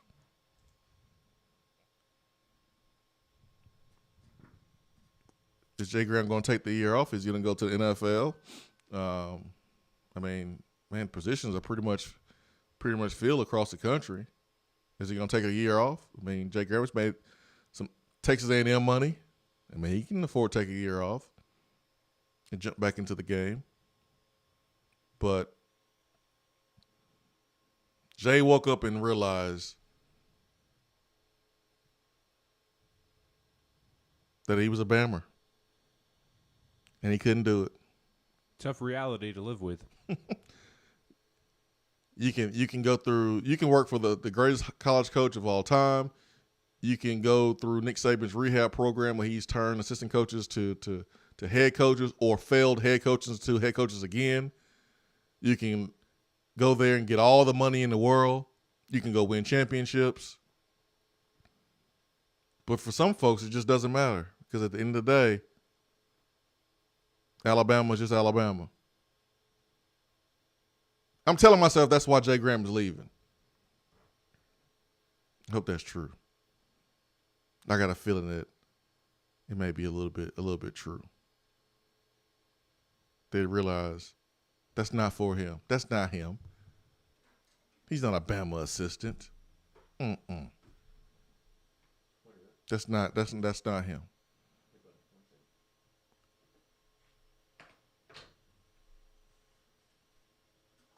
So that tweet about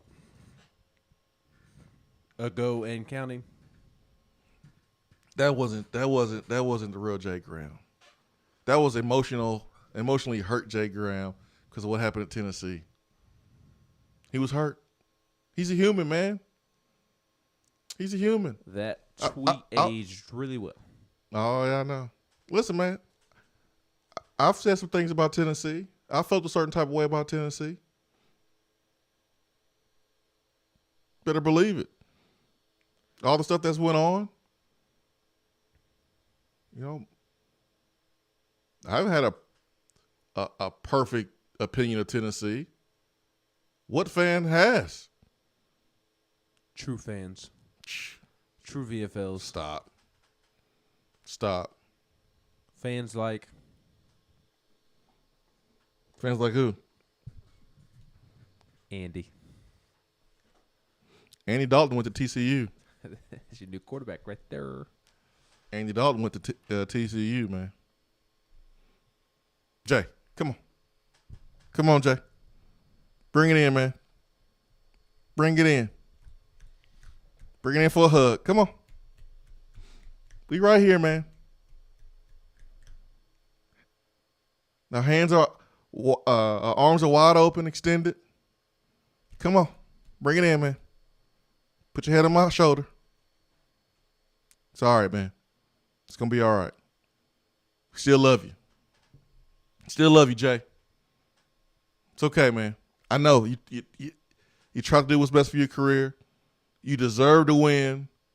One of the best running back coaches in the country. Man, you deserve to coach dudes like Mark Ingram and freaking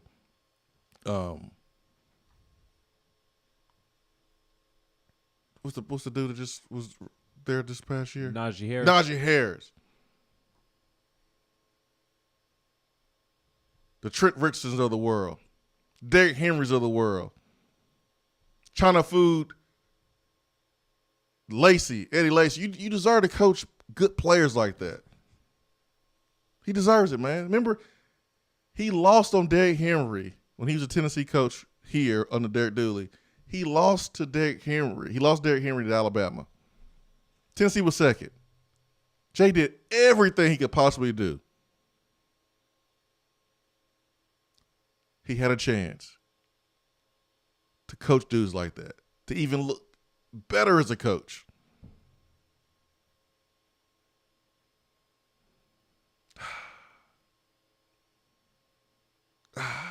I wonder what's next.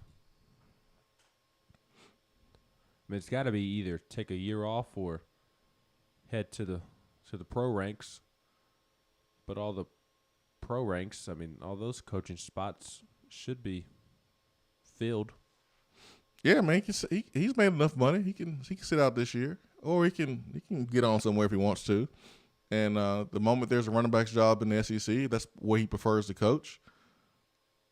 He'll be one of the first phone calls.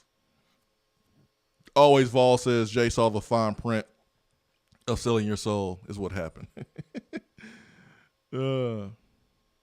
Jay never struck me as a guy that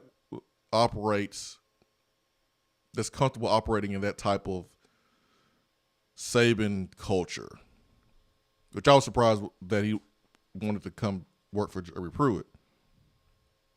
GBL says, according to Clay Travis, they interviewed Pruitt, Moose, Shelton Felton. They trying to recruit some money. Maybe Glacier found more stuff. I mean, they already did that. I mean, those guys already got fired for calls. Yeah, they already got fired for calls. So,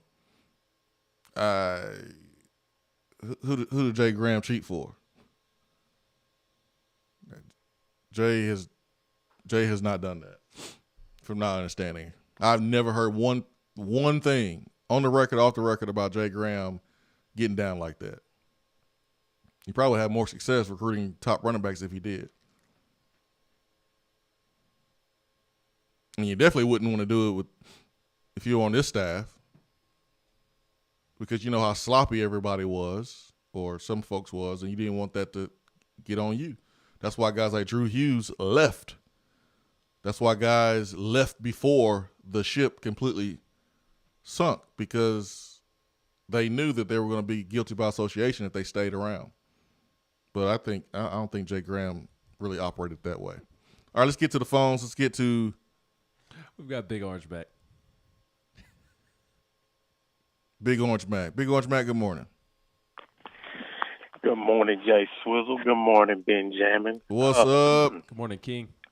First of all, I love Jay, but that little tweet, he on VFL probation with me until I get over it. For me, he on VFL probation. Come on, man. Bring him in. Bring him in for that hug. You can't. That hurt my heart, Jay. You don't tweet that. Now, it didn't bother me that he went and got a job down there. Hey, he got bills just like me and you do. Go get your paper, boo-boo. But don't tweet nothing like that. That hurt my heart. He's emotional. He's emotional, Big Orange Mac. He's stepping down in Alabama. He woke up one day and he realized that he was a Vol. I'm glad he woke up, but doggone it, he on VFL probation with me. How long you putting him on probation for, man? Is it indefinite? Until he gonna have to run some steps or something, till I see fit.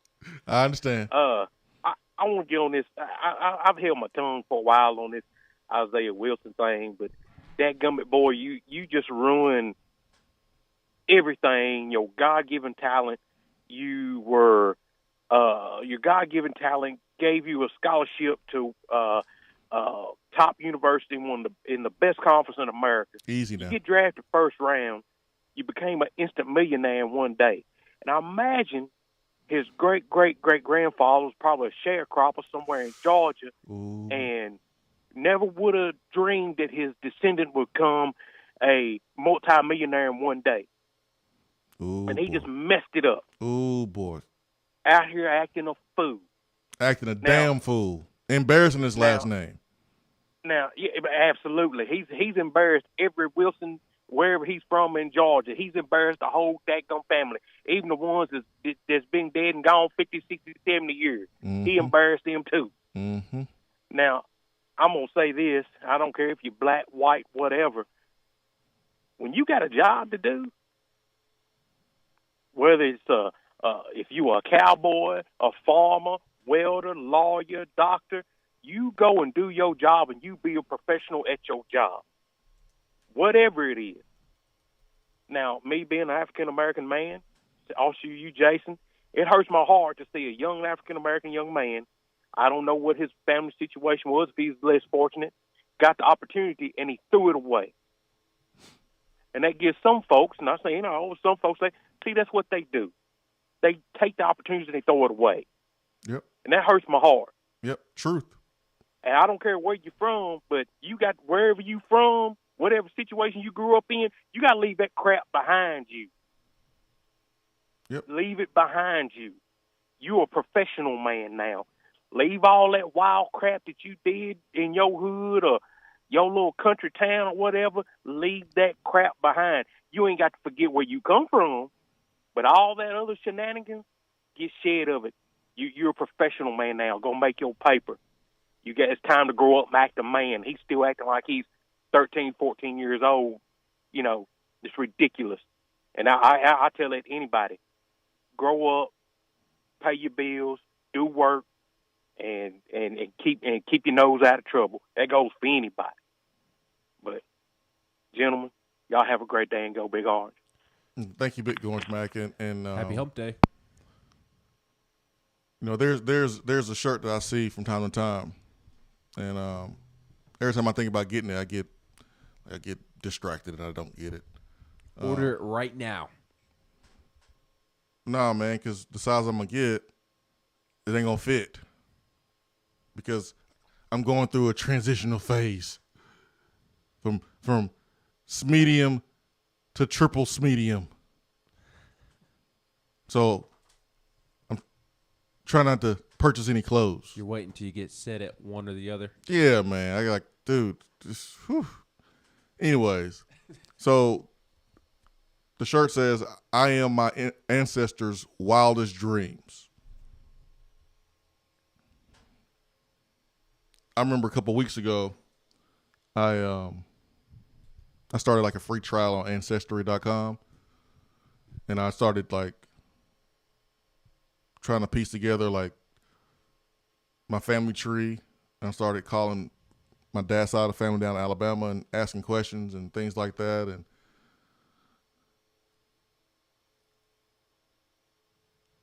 I wanted to know where I came from. And you know, my dad grew up on sharecroppers' property. My ancestors were once slaves, and the Swain name came from slave owners. And when I found that out, man, it just hit me. Like, it hit me like a ton of bricks. And, you know, I was, you know, wanting to share some of these things with my kids, because I didn't grow up in a traditional mom, dad in the household, grandma around the corner, grandma's in a kid's life, granddad's in the kid's life, and you know, just not like that at all. Actually, it's the opposite of that. So I don't have a lot of answers about where I came from and things like that. So I asked, you know, because my dad's not here. And so I got to ask questions. And, man, when Big Orange Mac was speaking that, I felt all of that. Because if you don't understand, it's fine. Like, it's okay.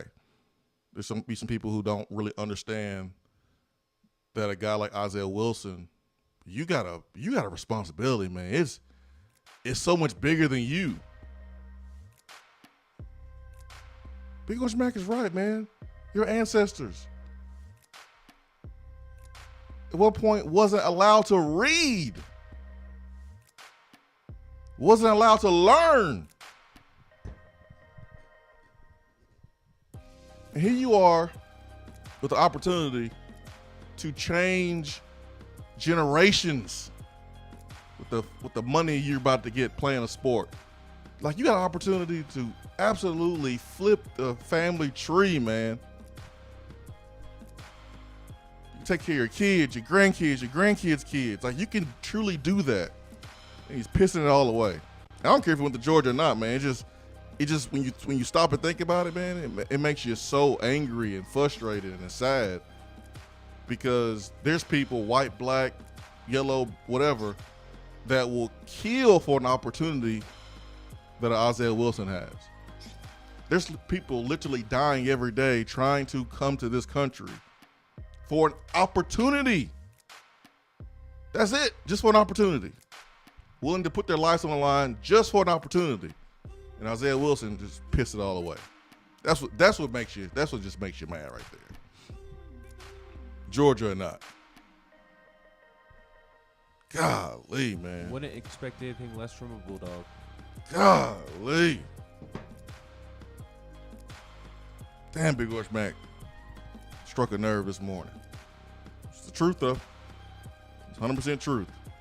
Where are the mentors? Kirby Smart, can you call your player? Sit him down? Can somebody from Georgia connect with this young man? This is sad. Swain Event, be right back.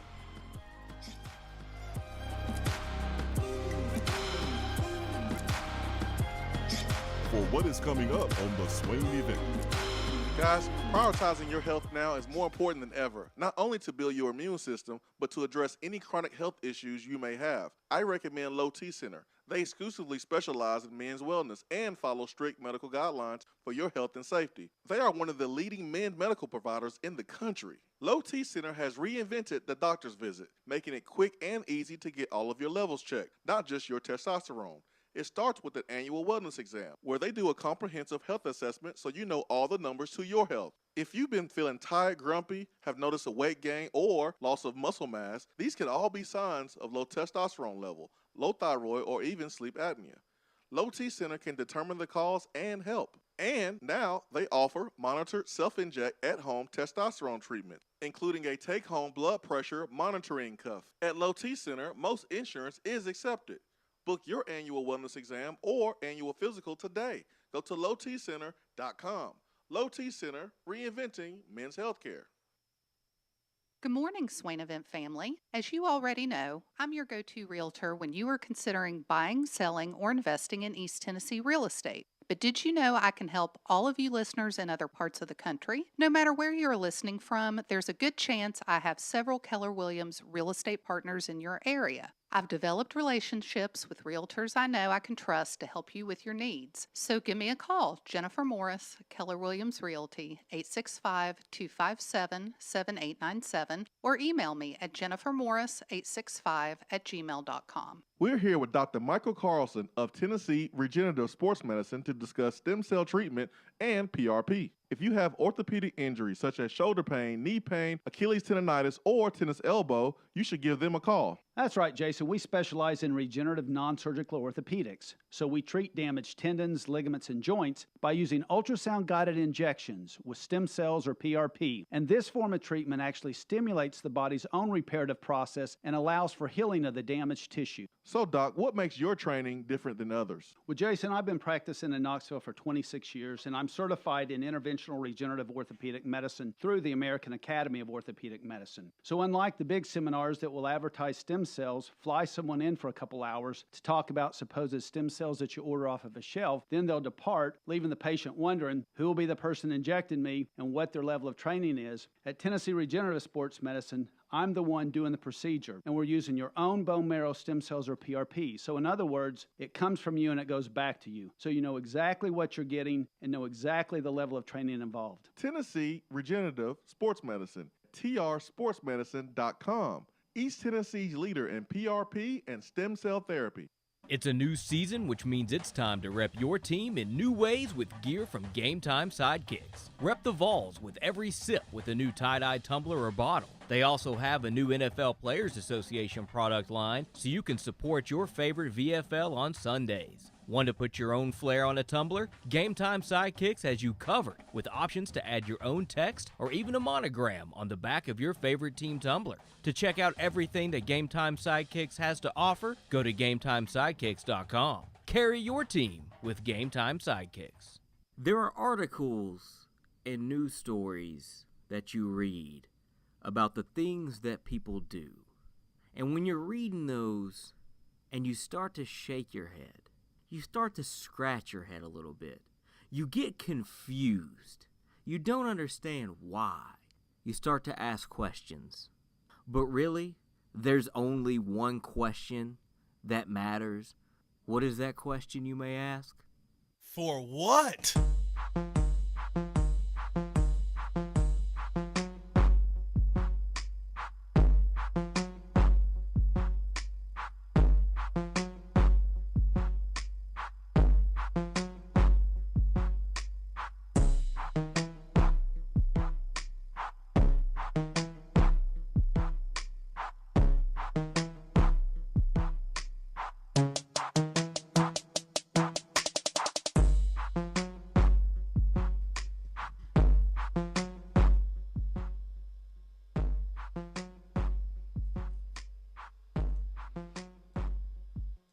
Oh, we are loaded today with For What's. We are loaded today. Just silly season, man. We've been doing For What for years and years and years, and man, we always seem to come up with something new and fresh. Wow. All right, Mr. Ben, are you ready for What today? Oh, yes. What you got, man? In the great words of Charlemagne the God, I would like to call an NHL referee and Tony Allen to the front of today's congregation. We'll start with the Preds. The Preds were playing the Red Wings last night, and there was a referee that was caught on a hot mic wanting to call a blanking penalty on the Preds. A referee wearing a microphone for the Detroit-Nashville game Tuesday night was heard over the TV broadcast saying he wanted to call a penalty against the Predators. Quote, "It wasn't much, but I wanted to get an effing penalty against Nashville early in the..." That was the quote that was heard.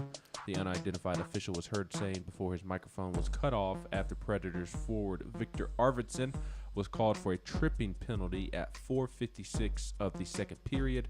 Referees Tim Peel and Kelly Sutherland worked the game, a 2-0 win by Nashville. The Predators were called for 4 penalties and the Red Wings 3. The NHL did not immediately respond to messages from the Associated Press after the game. Predators coach John Hines said it probably doesn't matter how he feels about what the official said. Quote, "But the referees are employees of the league, and rather than me comment on it, it's an issue that I think the league will have to take care of."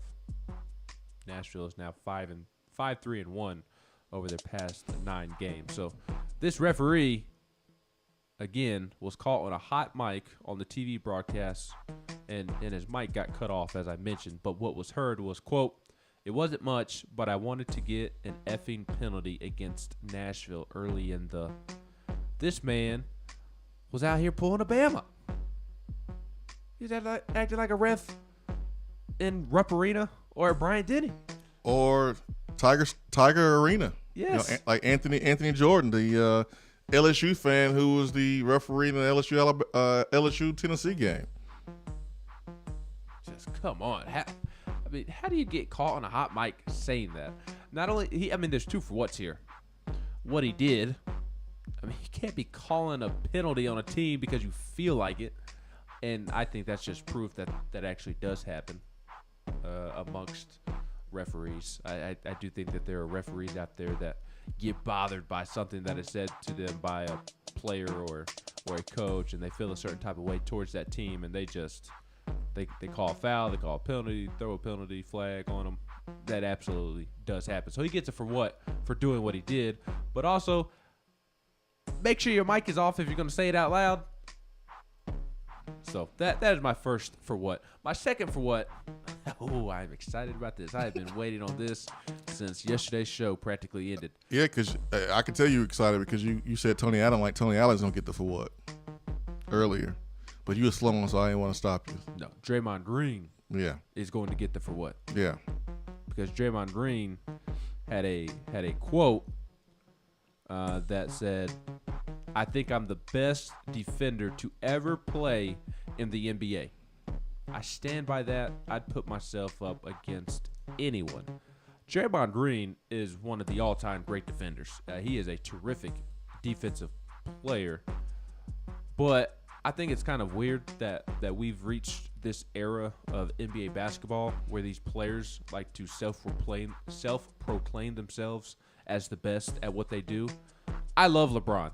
I do think LeBron is in the conversation for greatest of all time. I don't think he gets a fair shake because people have not liked things he's done or said off the court, so they just refuse to recognize his basketball ability. That's a different conversation, whatever.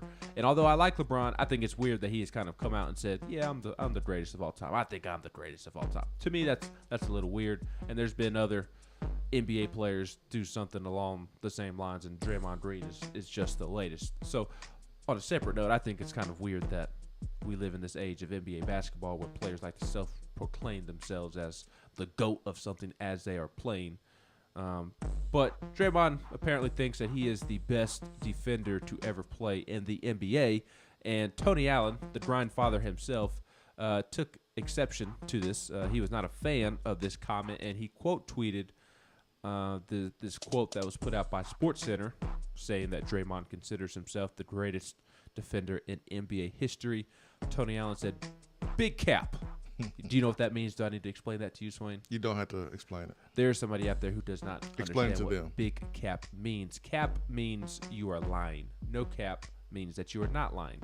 I don't know why, but that's the new lingo. So if I say, Swain, you're capping, that means Swain is lying. If I say something and then Swain kind of jokes like he doesn't believe me and I say no cap, that means I'm not lying. So cap is like a way to say somebody's lying or not lying. I don't know. But Tony Allen said, "Big cap, who stamped you? Who you clamp?" In the words of Jay-Z, "We don't believe you. You need more people." So Draymond Great lyric. chimed in and said, "I was waiting on you to stamp me, big homie, but your stamp book started running low in 2015 when we used you against your team on the way to my first championship." What a weak comeback. Well, yeah, it's because he's calling Tony Allen's offense out when the subject matter is defense. And Tony Allen had already had a championship ring at this time from his time with the Boston Celtics. God, dude, that annoys me so much when there's an argument or conversation and it doesn't stay in the realm of the actual reason why you're debating. So your championship has nothing to do with you as a defender. Your championship means that your team was better than the other team. And you freaking have Steph Curry and Klay Thompson, the best shooting backcourt of all time. Yep. You are an important piece of the championship, but it wasn't like your defense, your individual defense is the reason why the team won championship. Dude, I hate when folks do that, man. And they move the goalposts and change things on the fly. Like, I hate it. It has nothing to do with being the best defensive, player ever, being the GOAT. That's why the comeback is terrible. Yes, terrible. It is. And terrible. Tony Allen had one final comeback, and this was kind of the end of the back and forth. Tony Allen said, "Like your stamp book now? Because it's 4-5 out there right now, my boy. Hashtag call Clay." So Draymond Green gets it for what, in my book, for A, proclaiming himself as the best defender of all time, because he's not. He's not. He's not. He's a great defender, one of the best defenders of all time, but he's not the best. And you have some evidence. Yes. I don't know that we have time to play it before we hit this top of the hour. We can play it after the break. But Tony Allen, or Draymond's talking about stamps. Tony Allen's talking about who has stamped them. KD and Kobe Bryant have said that Tony Allen is the toughest defender that they have ever gone up against. And that's it. And Kobe said that Tony Allen was the greatest defender, toughest defender that he's ever gone up against. And answered it quick. Yes. No hesitation He when asked. Cut the person off, I think. No hesitation when Kobe was asked who's the toughest defender he's ever been up against. Yes. No hesitation. Because Tony Allen did not call for help when he was defending Kobe Bryant. It didn't matter. Come on, man. Whoa, Ben. Don't tell the people all the goodies. Let them wait. Let them wait. Let them hear the Kobe soundbite. Can't let you watch a movie first. Man, I go to war for Tony Allen. That's my guy. My favorite Grizzly ever. Build a statue. We will. Hour 3 coming up.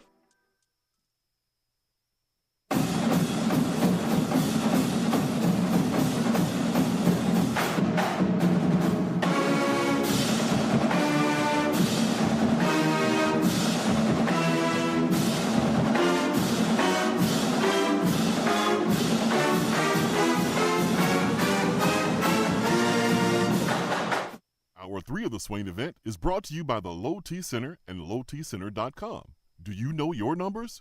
Feel like you again. Let us help. Guys, your health right now is more important than ever. I recommend Low T Center. That's where I get my levels checked. It all starts with the annual wellness exam, where they do a comprehensive health assessment exclusively for men, making it quick and easy to take care of your health. And now they offer monitored self-inject at-home testosterone treatment. Most insurance is accepted. Go to lowtcenter.com now to book your appointment and make your health a priority. Low T Center, reinventing men's healthcare.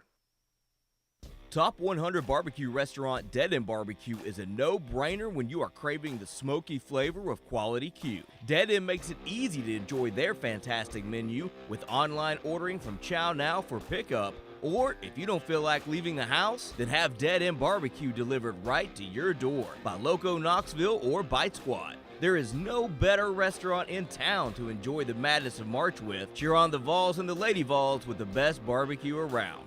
Check them out online at deadendbbq.com. Dead End Barbecue, the search is over. More and more Tennessee businesses are switching to Iris Networks for reliable, local, high-quality, high-speed business fiber internet. Iris provides direct internet access from 10 megs to 10 gigs with no payments for 90 days. Iris also offers next-generation business phones with work-from-anywhere capability from the mobile or laptop app. With local sales, support, and service, Iris is a partner in the community. Learn more at irisnetworkusa.com or call 865-448-IRIS. Iris Networks, a Tennessee business connecting Tennessee businesses. Hour 3 of the Swain Event is brought to you by the Low T Center and lowtcenter.com. Do you know your numbers? Feel like you again. Let us help.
Hour 3 here in the Swain Event, powered by Low T Center and lowtcenter.com.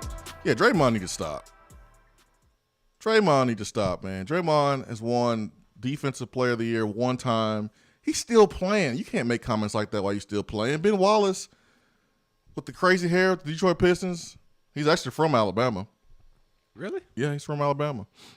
From Alabama, man. Do you know where in Alabama? Haynesville, Alabama. He went to Central High School. So born and raised in Alabama, and he went to community college and some small school, Virginia Union, was undrafted, but he found his way to the NBA and was a perfect fit there with the Detroit Pistons, man. Just tough, hard-nosed city, and that team was tough, hard-nosed on defense with Rasheed Wallace, Tayshaun Prince, Chauncey Billups, Richard Hamilton. Man, I remember that team, man. They spanked up on the Lakers when the Lakers were the favorite. I want to say that was in 2004, but Ben Wallace was a 4-time NBA Defensive Player of the Year. 4-time. Draymond, come on, man. You can't be saying you the GOAT while you're still playing, and you only have one Defensive Player of the Year award. You're good. Like, Draymond's awesome. He's great, but come on, man. You ain't the GOAT. You ain't the GOAT defensively just yet. You got a long ways to go, my friend. Long ways to go. So Kobe Bryant was asked about who was the toughest defender that he ever faced. And here's Kobe talking about Tony Allen. Kobe, toughest defender for you? Tony Allen. That's easy. Yeah. Tony Allen. My fault. Really? Yeah, he was the only one that wasn't crying for help. Crying for help. Like, help down here, hey, help, double. Tony Allen would play straight up. He'd be physical. I could score 10 straight on him. He's not blinking. He's still there. He's still being physical. He's not backing down. Tony Allen by far. Wow, I think you would be surprised by that. There it is. There it is. You also had Kevin Durant asked about who was the toughest defender to go up against on Get Up by Mike Greenberg. Who has been the toughest defender? Who has done the best job of shutting you down one-on-one? Shutting me down, I don't know about that, but just making it tough on me, Tony Allen by far is the greatest defender I've ever played against. So you got two of the most prolific scorers in NBA history, say Tony Allen. Case closed, Draymond. Case closed. Case closed. All right, let's hit the text box. Jamel says, great explanation of Cap. See, man, Ben got that. You know how I put on for the culture, Jamel. Yeah, man. Come on now. You know, Ben know about more of that stuff than I do. I couldn't tell you when the latest album came out. In the hip hop community, I don't know none of that stuff, man. There hasn't been a big one drop recently. The one that I most recently got into was Young Jeezy's last album. That was 2-3 months ago. Ben always puts on for the culture, so there you go. CJ Vols says Bruce Bowen way better than Green. As so was the glove. Oh yeah, Gary Payton, man, set the tone at the point guard position. Bruce Bowen, lockdown defender, a little dirty though. You know, trying to stand up under someone when they shoot a jump shot so they can land on his foot and sprain the ankle. A little dirty, but Bruce Bowen definitely. Ben is the human urban dictionary, according to Floyd. The older I get, the further away I get from knowing the lingo. Zell says the Preds are horrible. Nobody cares. Shut up, Zell. Nobody asked you. Fate Bob Kessler, good morning, guys. Today's fact of the day is that Butch lasts longer at Bama than Jay Graham. Random question for all of you, though. Do y'all put ketchup on your eggs? My buddy makes fun of me when I do it. I do not put ketchup on my eggs, but if I'm having eggs and hash browns together, I put ketchup on my hash browns, and sometimes the ketchup gets on the hash brown, and I'm not mad about it. But I don't intentionally put ketchup on my eggs. I put ketchup on my hash browns. Honestly, that's the only way I will eat hash browns is with ketchup. Yeah. So don't put ketchup on eggs, but I know people that have, and hey, no judgment here. No judgment here.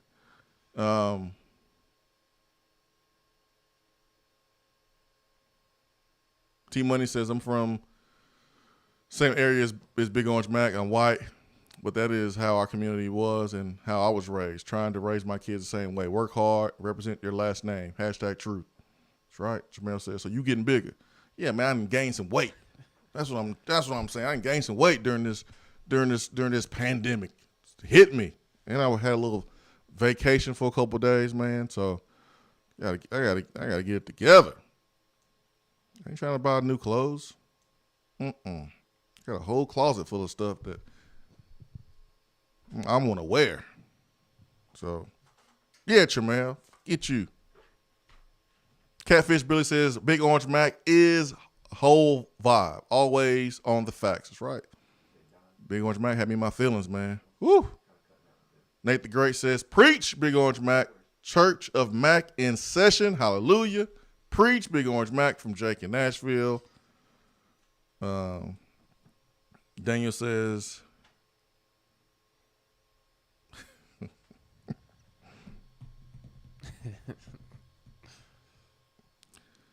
he's off base on that one.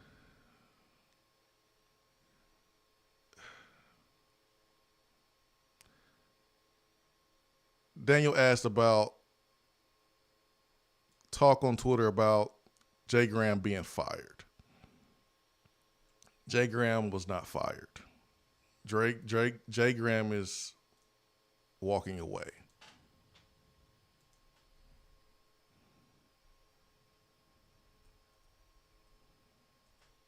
That's what he's doing. He wasn't fired. So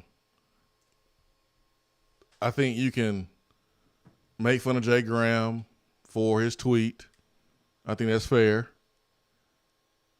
I think the comments, life comes at you fast. I think it's fair. He threw some tried to throw some shade a little bit.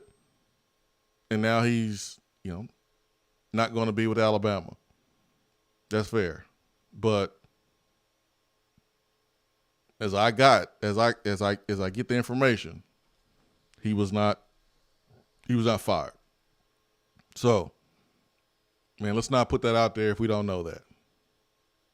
That's a little irresponsible, a little reckless. There's no reason to put that out there unless you 100% know. So, I've gotten it from multiple folks that he wasn't fired.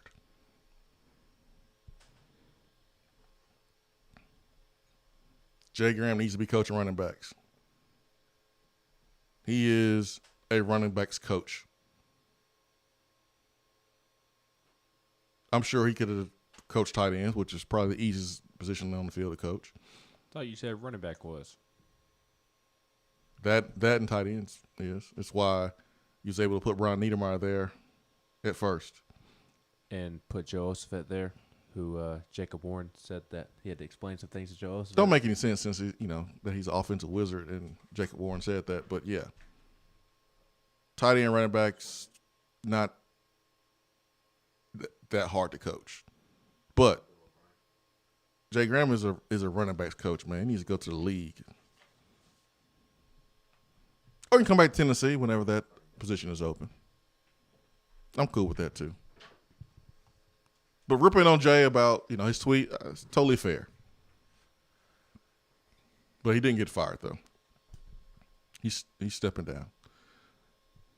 I wonder the reason though. I wonder about the real reason he's stepping down. That I'm curious. I'm curious about that one. Time will tell. See, I got about 45 minutes. Let me see if I can find out. All right, let's go back to the phones. We've got Don and then Volstorm. Don, good morning. Hey, gentlemen, how are you today? Good. How you doing? Doing okay. Not ketchup on eggs, Tabasco, Louisiana hot sauce, Texas Pete. That's what goes on eggs, especially fried eggs. What do you think? Yeah, I like hot sauce on the eggs for sure. And as far as Jay goes, yeah, let's just, I'm not too crazy about the tweet that I read about, but on the other hand, I mean, it's not like he had a job here. Just, he wasn't going to be the running back coach at UT no more. So, if you're a coach or any position out in life, and all of a sudden you don't have a job and one comes along, probably going to look at it long and hard. I hate it. He went down out of the gumps, but look at it on the other side. Didn't take him long to figure out he didn't belong down in the gump land. So there's that. I think if he wanted to be here, I think he could have. You do? Mm-hmm. I think. Oh, okay. I think so. Okay. Well, I wish you had stayed then. You just commented on a couple of players there in that talk right there. I want to talk about our tight end, Mr. Warren. Mm-hmm. I think he might have a really good year. If you noticed, as soon as Harrison Bailey and J.T. Shrout played those last 3 games last year, look how many passes he and Princeton Fant caught in 3 games versus the rest of the year. Because they had quarterbacks that, was checking down, looking. That one pass, and I forget which game it was in, maybe the last one, when Warren went, 40-something yards down the field, open, caught that ball in stride, took it in for 6. I think there's some hidden talent over there that just was never used. What do you think, Jason? Oh, yeah, there's a ton of talent not used. That's why. I don't understand why. That's my biggest question is why, and I don't think it was because of Jim Chaney. No, it's because of Jeremy Pruitt. Yep. Yeah, I mean that's simple. That's why You know, when everybody dumped on Chaney, dumped everything on Chaney, it's amazing, like, who we are willing to take up for. Yeah. Like, I don't understand why folks was willing to absolve Jeremy Pruitt when he's a head coach and he micromanaged Tyson Helton before, and like folks just was scared to blame him. Like, dude, he's a head coach. Jim Chaney was successful before he got here, so put 2 and 2 together. So no, I looked at Jim Chaney too, but I also looked at Jeremy Pruitt. Well, you mentioned Tyson Helton. He everybody's, how loud his offense was and everything. Then he gets a head coaching job, and his offense looks totally different, doesn't it? It's like when everybody was dumping on Dave Clawson. Dave Clawson was successful before he got here, and he was successful after he got here, but he wasn't successful here. Well, correct. Everybody want to blame him for the lack of success. Well, same thing applies here. Coach Fulmer hired him. Coach Fulmer was the head coach, so he gets blamed too. Yeah, not letting him do.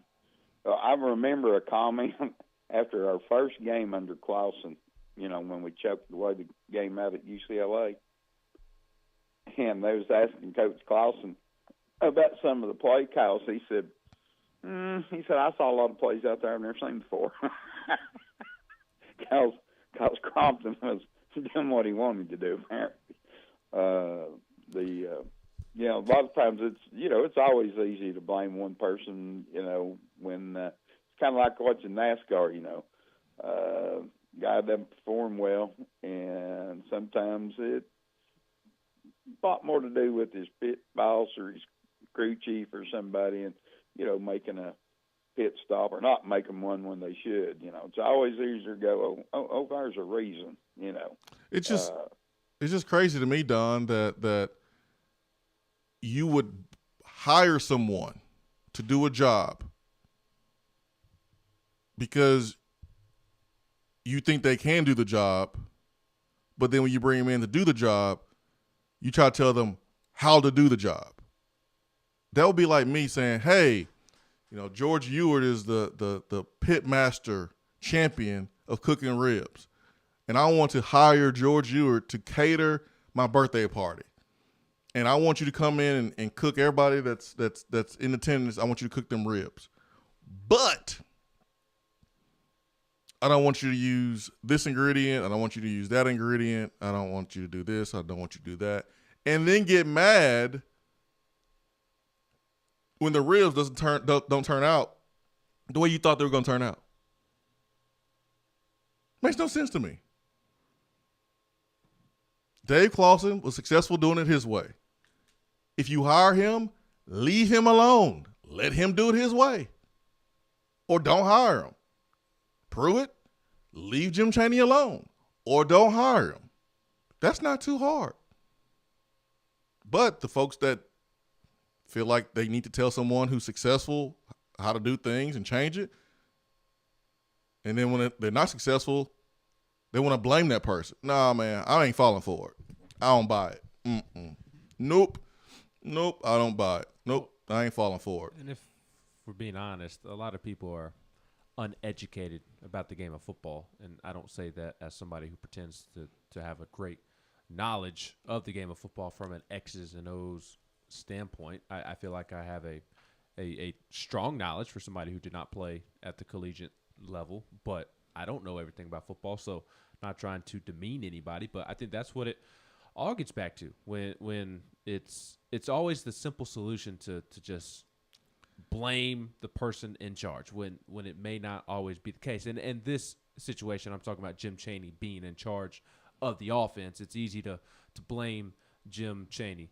Yesterday, it's easy to say that Kelly Harper didn't make any adjustments when, her team's missing 17 layups. I don't know how you can blame that particular aspect of the game on Kelly Harper. She's not missing layups. Obviously, her game plan is working well enough to get open layups. Now it's on the players to convert those layups. Or Rick Barnes. Obviously, Rick Barnes does deserve blame, but he's not Santiago Vescovi missing wide open threes. He's not Josiah Jordan-James missing wide open threes. He's not Victor Bailey Jr. forcing contested mid-range jumpers.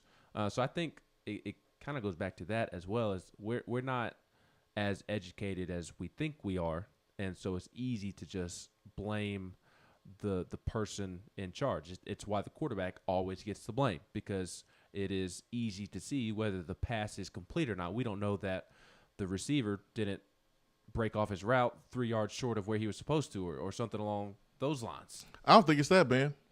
I do. I think it's part of it. I think it has little to do with education of the game. Here's why. We as humans, especially now, and there's examples outside of sports,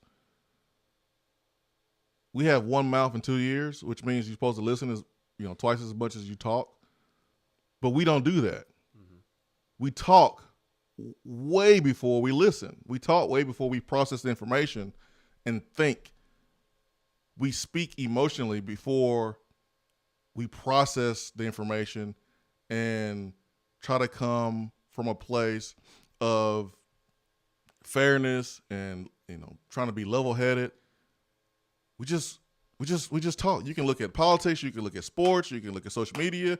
Like, people just blurt stuff out, and then they want to come back and apologize and go, "Oh, all right, I did my research now. Okay, right." If you just, and I don't even follow baseball like that, but if I know that a manager or a player was successful consistently for years and years and years, and then it gets to a new place, and then he's not successful, something's changed, the first place I'm looking is not that player. I'm looking at everybody else, because I'm like, yo, he was successful doing what he was doing before he got here. Not even being a baseball guy. That's the approach that I would take. But I just think that folks, their first reaction is just to say something. It's just to respond. Just go ahead and say it. Let's not even try to find out if Draymond was fired or stepped down. Let's just say it. Let's not try to find out if this really happened, or let's not weigh the options of both sides. Let's just come to a conclusion and just blurt it out. And then if we're wrong, we'll just say, "Oh, my bad." That's what we do, man. We do it in sports. We do it in politics. We do it way too much. Way too much. But yeah, part of it is being uneducated. See what you did, Don? Who's next? Volstorm. Volstorm, good morning. Guys, I'm amazed it took Jay Graham this long to figure out that Saban and his disciples are jerks. Hey, man. He realized he was a Vol, that he is not a Bammer. Couldn't do it. When you play against those guys 3 or 4 years, you just can't put on that crimson. Hey, you can't do it. You know, he had a knot in his stomach for the past 2 months having to deal with those people. Just different, man. Just different. I couldn't do it. I couldn't transfer from Tennessee to Alabama or Alabama to Tennessee. Hats off to Brandon Kennedy for, finding a place where he can play and linking up with some coaches that he felt comfortable with. I just could not do that. And Henry told Toa if that's something that he just wants to do or tries to do it, and if he actually is successful at it, whatever. I just couldn't do that. Well, evidently he wasn't successful at it. Well, not yet. Not yet. Georgia and Florida also apparently a possibility, according to Austin Price yesterday. Whatever. Stay, go. At this point, I don't even care. I don't care either. Volstorm, who are the 3 football teams in the SEC you hate the most? Because I know apparently you hate Ohio State more than anybody. Bama, Florida, Georgia. Okay, and Tennessee's perceived best player from last season, one of Tennessee's best players, who was a fan favorite at one point, is likely transferring and is going to go to one of the 3 schools that you mentioned as the 3 teams you hate the most, which most Vol fans feel the same way. Well, it sounds like somebody behind the scenes isn't doing his job. Just oh boy, never a dull moment in the SEC. Guys, I choose to believe that Jay Graham's Twitter account got hacked by some stupid bammer. Yeah. Just like I choose to believe that y'all weren't taking shots at Turkey Man, a wonderful man of the cloth like that. Turkey Man is an instigator. He's the real troll master of this show. It's not me. It's Turkey Man. I don't know. I think it was encouraging to try to welcome back Captain Goalpost. Who is that? You know. Guys, before I go, Swain, I feel for you, buddy. Why? Bears? Vols? What? Your Bears are lost anyway. You know, due to the fact that, you know, you're trying to get control of things so that way you can still continue to put on your DJ Shockley jersey before you get too big. See you, boys! I hate you.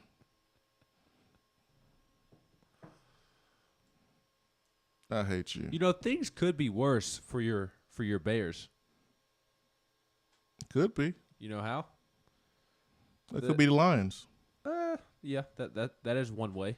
Yeah. That is one way. Another way is, you know, for years now we as fans, football fans who are not fans of the Bears, have mocked the Bears for drafting Mitchell Trubisky over Deshaun Watson and Patrick Mahomes. You have also been angry with the Bears for that decision.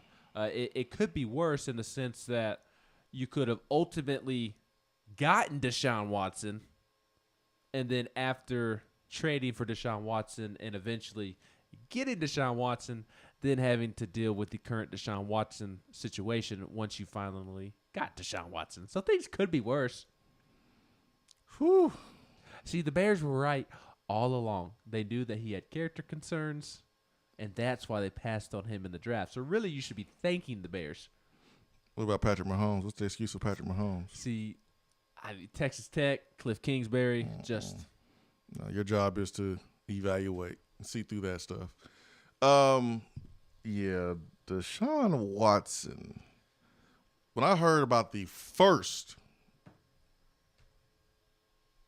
accusation, I was like, man, this timing is funky. This ain't super convenient for the Texans. Man, something smells funky.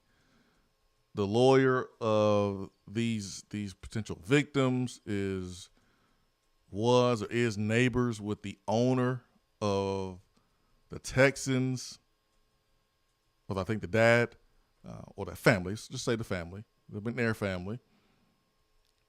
And Deshaun has basically embarrassed the Houston Texans by wanting a trade and not talking to the new GM and the owner.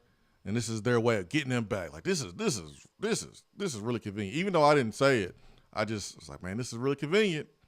It's really convenient. Still letting them facts play themselves out and not rushing to judgment. But I was like, yo, this is really convenient. And then we start seeing more and more, you know, alleged victims coming forward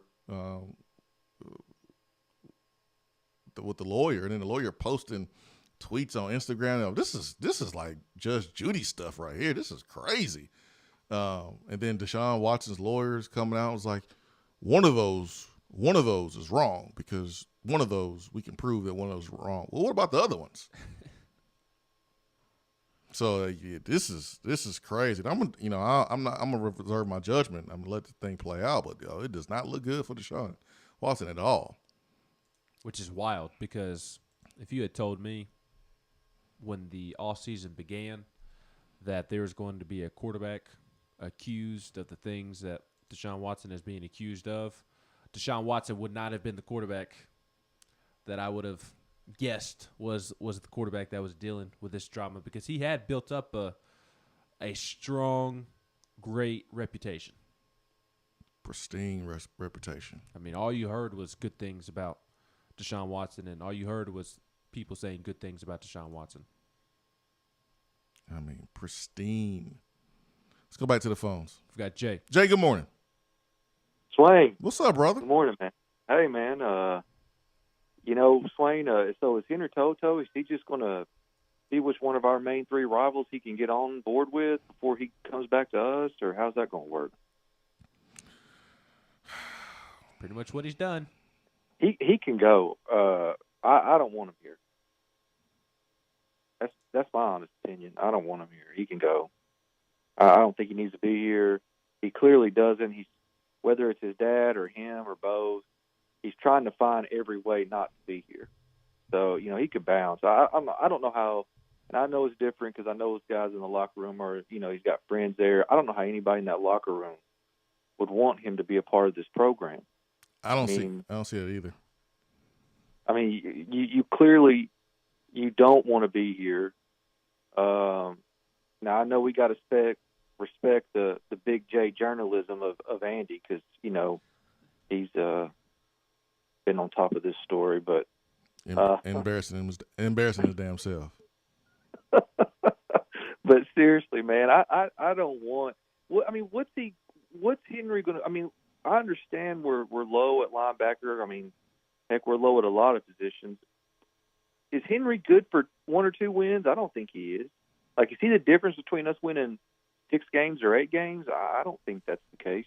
He's important, Jay, because he is. I mean, he's a good player. He's important. You're thin at that area. Don't get me wrong, and he's one of the better linebackers on his team.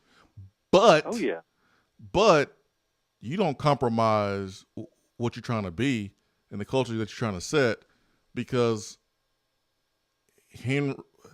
Who does this? Who goes home and takes classes online? It doesn't happen. Who does that? Nobody.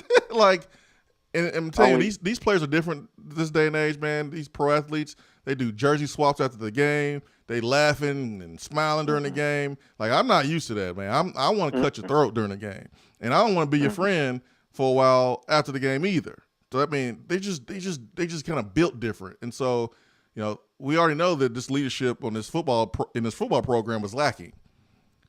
So I wouldn't be surprised if Henry To'oTo'o came back and no one would check him and everybody be cool with it. I don't know. Because I don't know who would step up and go, nah, man, no, you got to prove yourself, man. We've been putting in work. You ain't been here. You got to prove yourself. Like, I would be happy if a player on the team was like, no, I don't want you back. Yeah. You got to prove yourself. I would feel better about the culture if we got that versus all the players be like, oh, welcome back, Henry. Hey, we got you a welcome back balloons and we made you a poster board. And no, I want folks saying, no, man, I don't want you back. I want folks trying to fight Henry To'oTo'o. That's what I want to see. It's not going to come from the inside linebacker spot. That's what I want to see. And not because they don't have any bodies at inside linebacker, but he and Jeremy Banks are boys. Henry, when speaking with the media last season, said on multiple occasions that on Sundays last summer or Sundays of fall camp when they would have an off day or whatever, that they would cook, and that's kind of their way of getting away from football and bonding is that he and Crouch and Banks and the other inside linebackers as well, they would grill at the apartment. Cool. And I bring that up to say that what you are wanting, I don't think you're going to get from inside linebacker because even a guy like Jeremy Banks, like that's his boy. He's not going to treat his boy like that. I don't care. When he comes back, it's going to have to be somebody from a different position, like a Matthew Butler, that's the problem. Like a Daryl Middleton, like an Alante Taylor. That's the problem. That checks him when he comes back. The linebacker position is where it should come from first. Absolutely. Al Wilson ain't letting him through that door. It should come. And listen, this could be all on Dad. This could be all on Dad. We don't know if this is on Henry or if this is on Dad because we know how the Tagovailoas get down. Like, Tua was asked, well, why'd you go to Alabama? And he was like, well, you got to ask my daddy. What? You can't tell the people why you went to Alabama? So we know how that culture is, right? Like the dads run the show. But I want Henry to have to tell his teammates, yo, man, it's my pops. It was my pops, man. It wasn't me, man. It's my dad, man. It's my dad. Like, I want him to have to say it because he was confronted by guys on the team going, hey, man, why were you not here fighting with us, man? Why were you not here training with us? Why are you in California? Like, what's up, man? What's up? Like, I want Henry to go, hey, man, it's my daddy. Oh yeah, no, Swain. That's the only thing that could give him a pass, because I do understand that's a part of Samoan culture. The dad makes a lot of the decisions. It's, I mean, I don't want to say a culture's weird, but it is kind of weird how much authority they have. It's different than what we used to. I don't know about weird. It's just different for us. Yeah, it's a lot different. And if that is the case, yeah, you're right. He needs to explain himself. But at this point, man, I would just, let's just move on. I'm with you. It's just getting ridiculous at this point. But I don't know. Y'all mentioned Deshaun Watson. I mean, is this guy's career over with? I mean, in the culture that we live in, something like this, you talk about getting canceled. It just takes one or two women. If he's guilty, 14. Yes. If he's guilty, if they really do prove this, you think his career's done? If he's guilty, yes. I don't think it is, because we know how professional sports teams work, even in today's climate of these type of situations. Somebody will give Deshaun Watson another chance. But Ben, are they going to give him? I mean, they didn't give Ray Rice and those other boys a chance. I mean, they're going to give Deshaun Watson just because he's better, or maybe he didn't beat up on them. I mean, what? I mean, last time I checked, old boy still playing for the Bengals after breaking that girl's jaw in an Oklahoma bar. I mean, Joe Mixon. These guys are still getting a chance. Ray Rice may not have gotten a chance. But Joe Mixon got a chance like after he was suspended and came back, and it was one person. But there's still an incident that took place. This is alleged incidents. This is multiple people. And Antonio Brown had multiple incidents, and he is still being wanted by one of the best quarterbacks in the NFL, and Russell Wilson, and by Tom Brady. Antonio Brown didn't do what Deshaun Watson's being accused of. I'm not saying that, but it's similar. And how? He was. Antonio Brown was accused of making, trying to make progression with a female on a massage thing. And he had a massage lady come to his house, and he tried to make advances on her, and she didn't want it. I know but I'm saying that's one. And then there's also been the incident with his baby mama. That's a different incident, but another incident. I'm not saying that Deshaun should get another chance. I think another NFL team will, because unfortunately he is too talented of a quarterback for teams not to be willing to take that PR hit. Here's the thing: if they prove that this is true, and it's one of two things: either this is a whole big scam, and this is a whole big elaborate scam that they're trying to bring over on this guy. Which, if that's true, my God, or part of it's true, part of it's not, or it's all true. But it shows that if it is true, there seems to be a predatory behavior with this guy, and. If true, yeah. I don't know if teams are going to consider.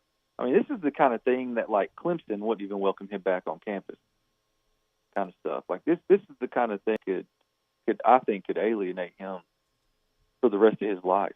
I mean, this is not. And this is another thing.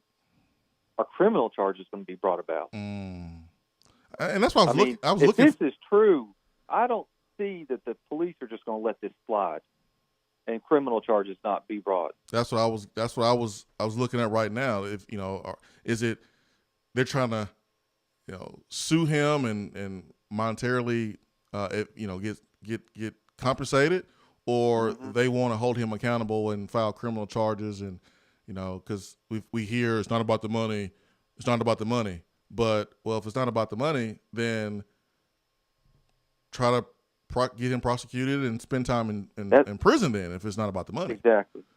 Instead of trying to get a settlement out of it. So that's something that Deshaun Watson, if it is criminal and it ain't just about the money, he ain't gonna be playing football anyways. Why? The only thing I'd ask him is why. Like, if true, why? You're Deshaun Watson, bro. Man. You're a good-looking kid. You're young. You're rich. Like, getting women should be a hard problem for you. Why are you doing this? Man, me and Ben was talking about that yesterday, man. I was like, because I sent him the article, ESPN, the recent one that, has the descriptions of these encounters. Yeah. And I'm like, this is looking really bad for Deshaun Watson. And I was like, why? I mean, if you're just Bro, you're Deshaun Watson. It's not hard to find someone that would be like okay with what you're trying to do. Like, I mean, it's true. It's not that hard. You're an NFL star. There's folks that will sign up to be what you want them to be. Like you don't have to do that. Bro, these Instagram models will line up for you, man. I mean, exactly. What are you doing? They'll sign up for that. Yeah. At least. I mean, if you're trying to do that, like, go holler at what was the pro athlete that tried to shoot his shot with Mia Khalifa? And he got shut down, and she exposed his DM.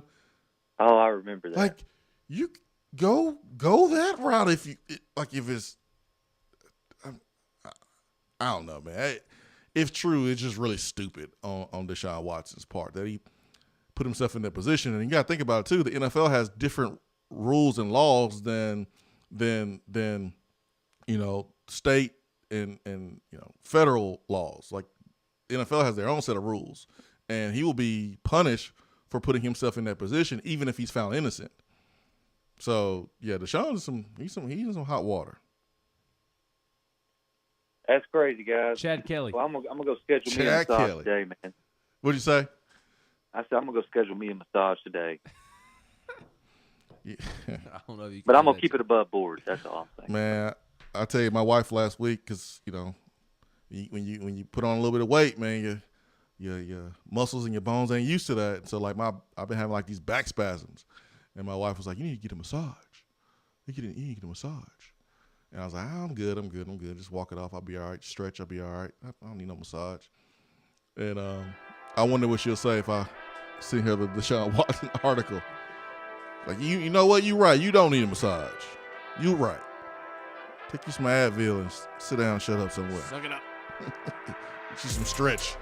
Get you some Bengay. Here, let me rub some Bengay on your back. You be all right. You don't need no massage. We don't recognize Bengay on this show. We recognize Icy Hot. Okay? I think Bengay's the best brand. No, it's not. We recognize Icy Hot and that copper fit that Brett Favre likes. Dang, Ben, you sound like you triggered from some middle school jokes. You having flashbacks of middle school jokes, Ben? You okay? I am. I don't appreciate it. Oh, they bullied me and made fun of me. I'll never forget it. I'm scarred for life. I'm only using Icy Hot. Swain Event. Be right back.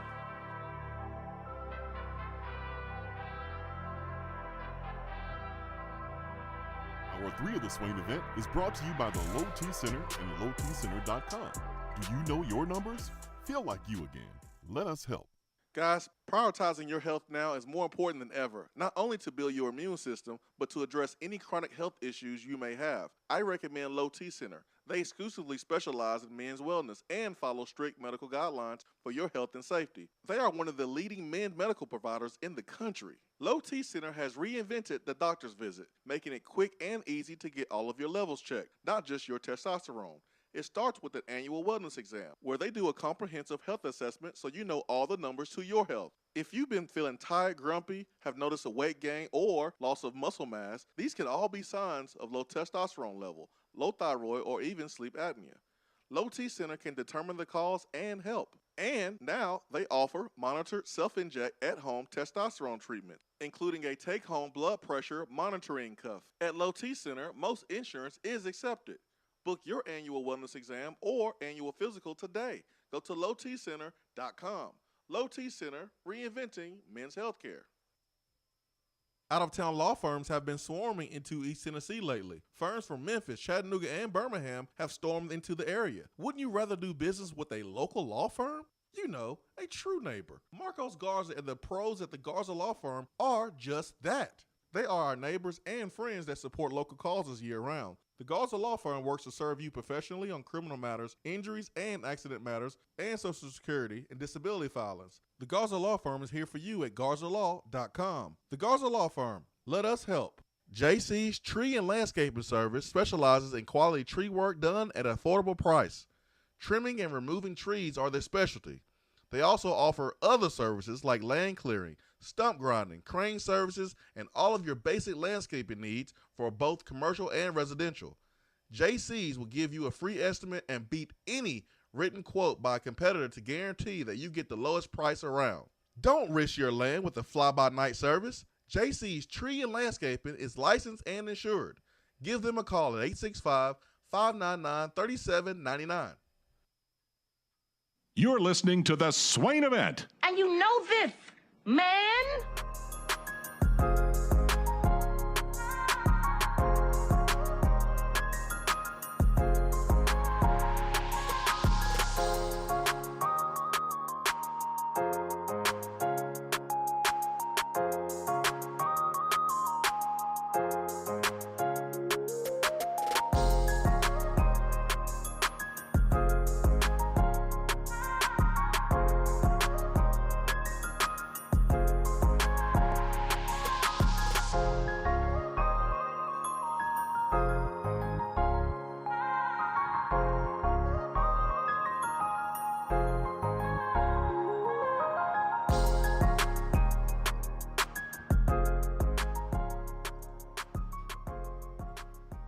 Swain Event, SwainEvent.com, fueled by Dead End Barbecue. Hour 3 is powered by Low T Center and LowTCenter.com. Let's get to the phones, and let's get to Mitch, the Irish Networks hotline. Mitch, good morning. Good morning, Swain. Good morning. Hey, first-time caller. Love your show, man. Thank you, man. Thank you. I think I've got an answer to this Jay Graham Okay. leaving Alabama. What you got? I think, well, Jay was not fired, but he was asked to leave, and you will see, Jason Simpson named a tight ends coach and a special teams coach at Alabama here in the next few days. He's on because UT Martin has their season going on right now, right? Well, yeah. Well, it may take some time. Jay may go in there and take over his head coaching duties. So a little flip-flop. A trade. Yeah, just free agent trade, whatever. But on this Toa situation, like I agree with you. It needs to come from somebody in that linebacker room. We're here putting in work. You're kicking it in California. Yeah, I agree with that 100%. Like some of his teammates, he needs to explain it to them. I think he needs to explain it to the whole team if he wants to be there, and if he don't, then he needs to just go on. I believe that if you someone's real friend, you will check them. Like I don't get it, man. When Ben does something that I don't think he should do or say or whatever, I'm like, hey man, you might want to. But that's me being a friend. That's me doing that because I care. If I didn't say that to him and I just let him run to a L-shaped ambush, what kind of friend am I? Right. So that's definitely right. Yeah, I mean, what kind of friend would that be? Everybody keeps talking about linebacker depth. I know we have players we could move around, but me personally, I was impressed with Beasley last year when he actually, got to see the field when they would put him in mop-up duty or whatever. I mean, if you go back to when that kid was a safety in high school, he played lights out. I mean, I think he can be a great linebacker for the University of Tennessee. He's actually given athletic. the opportunity, and the number one thing, coaching. Yes. Because Brian Niedermeyer was a great recruiter, but he was not an inside linebacker coach. Correct. And the proof was in the pudding. You've seen regression from Henry. Crouch was playing that position really for the first time. So, I mean, in my mind, I think that defense might be okay. Might be a lot better than what people are thinking anyway. I hope so. Opinion. Yeah, I hope so. It's hard to think that it will be, but I hope so. Aaron Beasley is more athletic than Henry To'oTo'o. Yeah. He's more athletic. Well, I always go back to, when Al Wilson come in, he was a safety. Yep. And they, seen how he played, how he loved to hit, and just bumped him on up to middle linebacker. Yep. But, maybe it'll happen, but I appreciate y'all taking my call. I'll jump off here and let somebody else get on. Hey, thank you so much for the phone call, man. Call back anytime. Glad to have you in here is a first-time caller. Like that. Don't let Turkey Man scare y'all away. Don't let Vol Storm scare y'all away. Get on in here. Get in the conversation. So it's good to hear from Mitch this morning. Hour 3 powered by Low T Center and lowtcenter.com. Low T Center is offering monitored self-inject at home testosterone treatments for only $135 a month. Self-pay or is covered by most health insurance. Go to Low T Center right now to book your appointment. Low T Center, reinventing men's health. If you're feeling tired, grumpy, you have weight gain, loss of muscle, go to the lowtcenter.com. Text box. DB says Deshaun already hung out with Mia Khalifa right when he hit the league. I believe it was on YouTube. Oh. Bobby in Georgia says Chad Kelly was Mr. Irrelevant twice in 1 year. Rodney says, come to the A, I got you. Yeah, you go to Atlanta, man. Let me stop. Go get you some lemon pepper wings. Rodney says Deshaun has no game, LOL. None. Yo, we got to wait till more details come out. But, man, double-digit victims, alleged victims, that's... him sending texts apologizing? Yeah, that's damning. That's damning. Vol fan says Ben Roethlisberger is still playing after 2 sexual assault accusations. How dare you? Kobe still had a long career after his incident. Unless Deshaun Watson get convicted or something, he would be still playing. Are y'all not putting 2 and 2 together here? Like the number makes a difference here. Like Kobe had the 1 incident in Colorado. Ben Roethlisberger had. I didn't know he had 2. That's news to me. But the 1 incident that happened in the club bathroom, like that's 1 person. That's 1. Kobe's 1. Ben Roethlisberger's is 1. This is multiple accusers. And if he's found guilty, this is like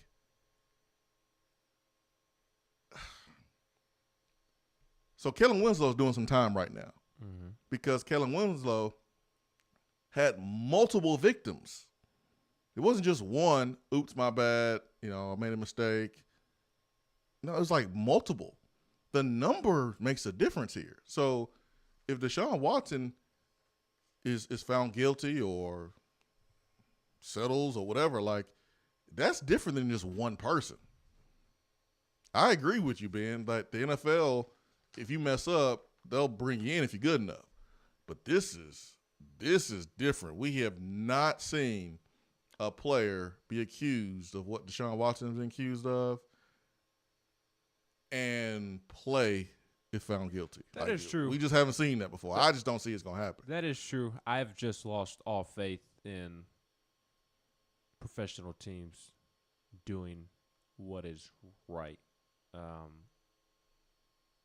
They may do so initially, but we see a lot of these guys get second chances, and I am a believer in second chances. I detailed that last week when you were gone when we were discussing the Omar Payne situation, but this is far different than just a simple second chance, as you continue to illustrate. This is, so far, 16 women, and there's no telling how many other there are. And, yes, he's got to be proved guilty and whatnot, and I believe in holding off on judgment until all the facts are presented and until he is proven guilty. But I also believe in 16. Once it reaches a certain point, like where there is smoke, something happened. Where there is smoke, there is a fire.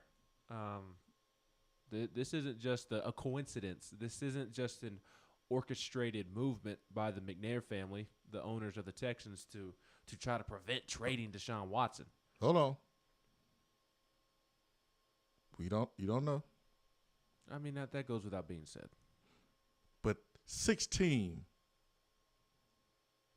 people saying you're doing something you shouldn't be doing, it's different than just 1 or 2. And like there's some evidence that's already out there of Deshaun sending text messages back apologizing for his actions. Yeah, apologizing for, making someone uncomfortable. So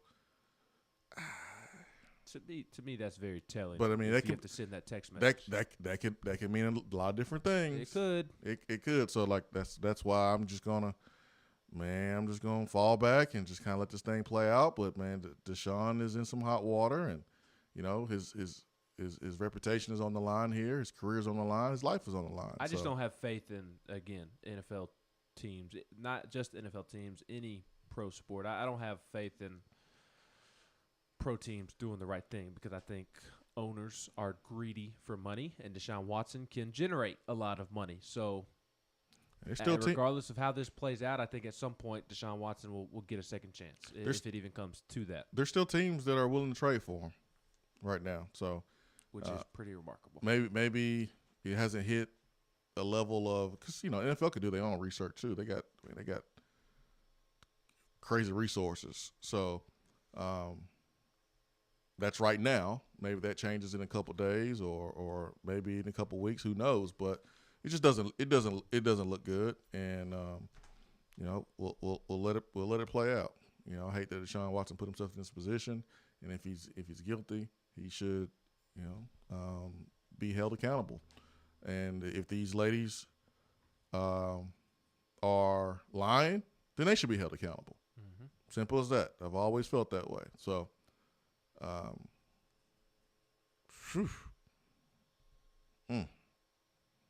maybe Mitchell Trubisky wasn't that bad after all.